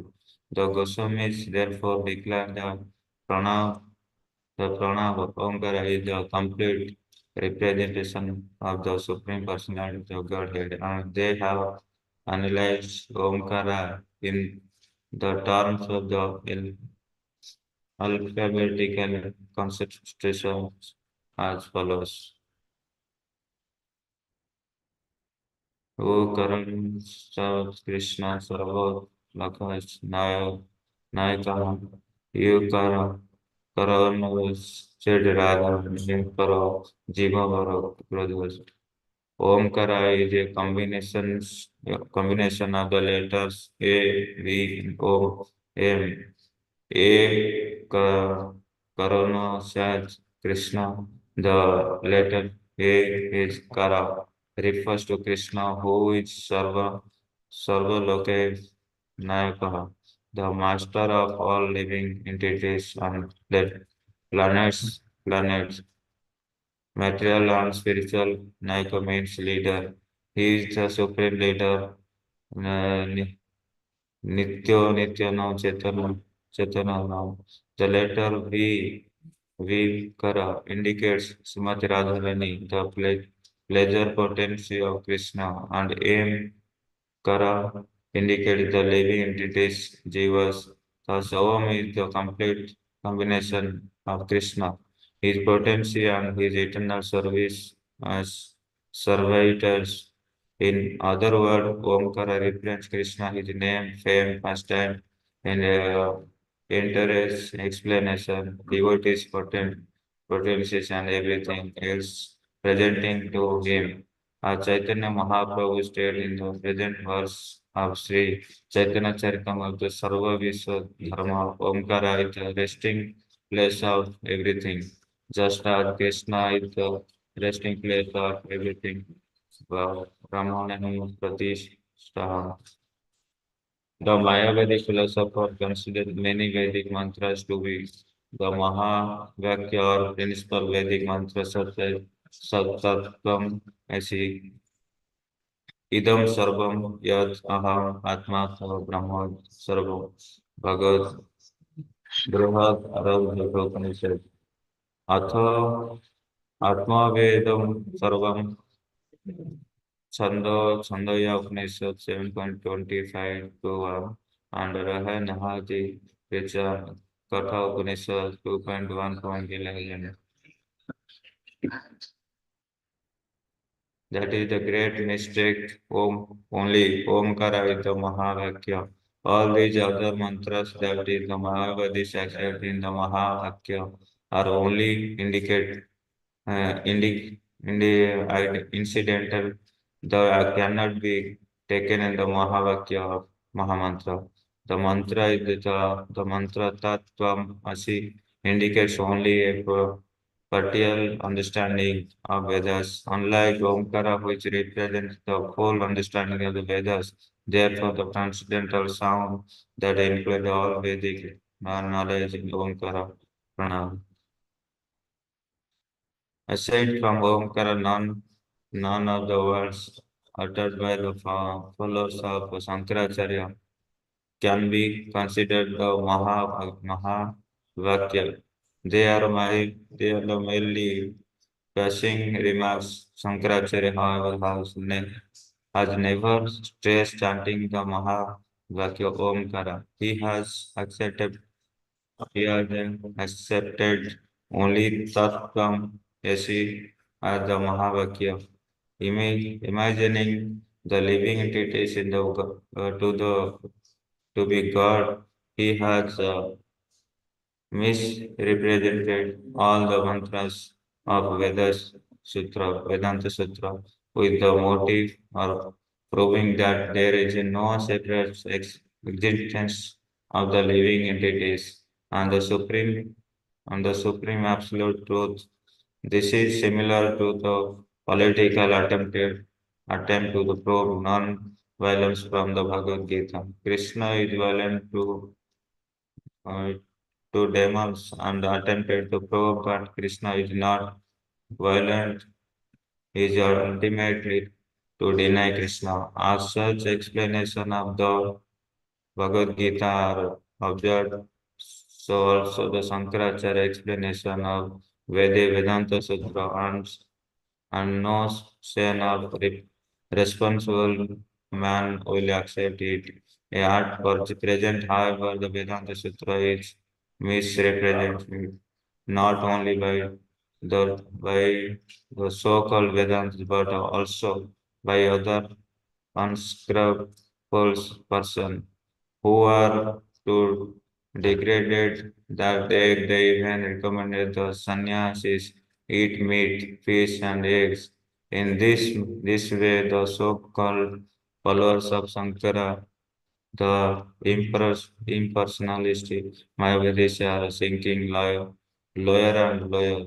How can these degraded men explain the Vedanta Sutra, which is the essence of Vedic literature? Lord Chaitanya Mahaprabhu has declared Mayavadi Bhashya Sunile Haya Sarvanasa. Anyone who heard commentary on the Vedanta Sutra from the Mayavada school is completely doomed. doomed.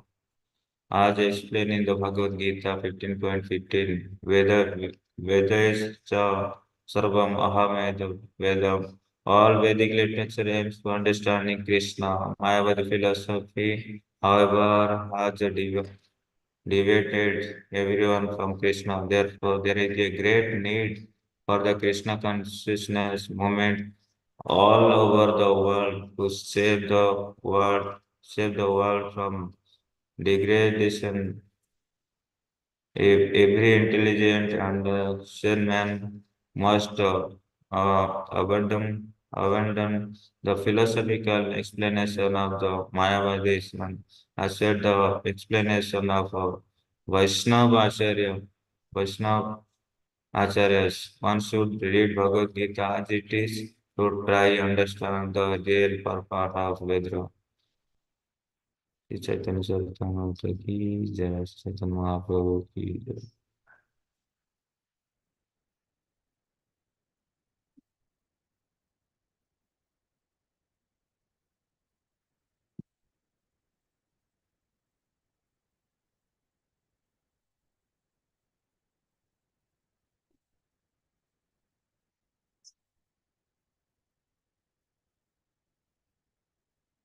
Correct.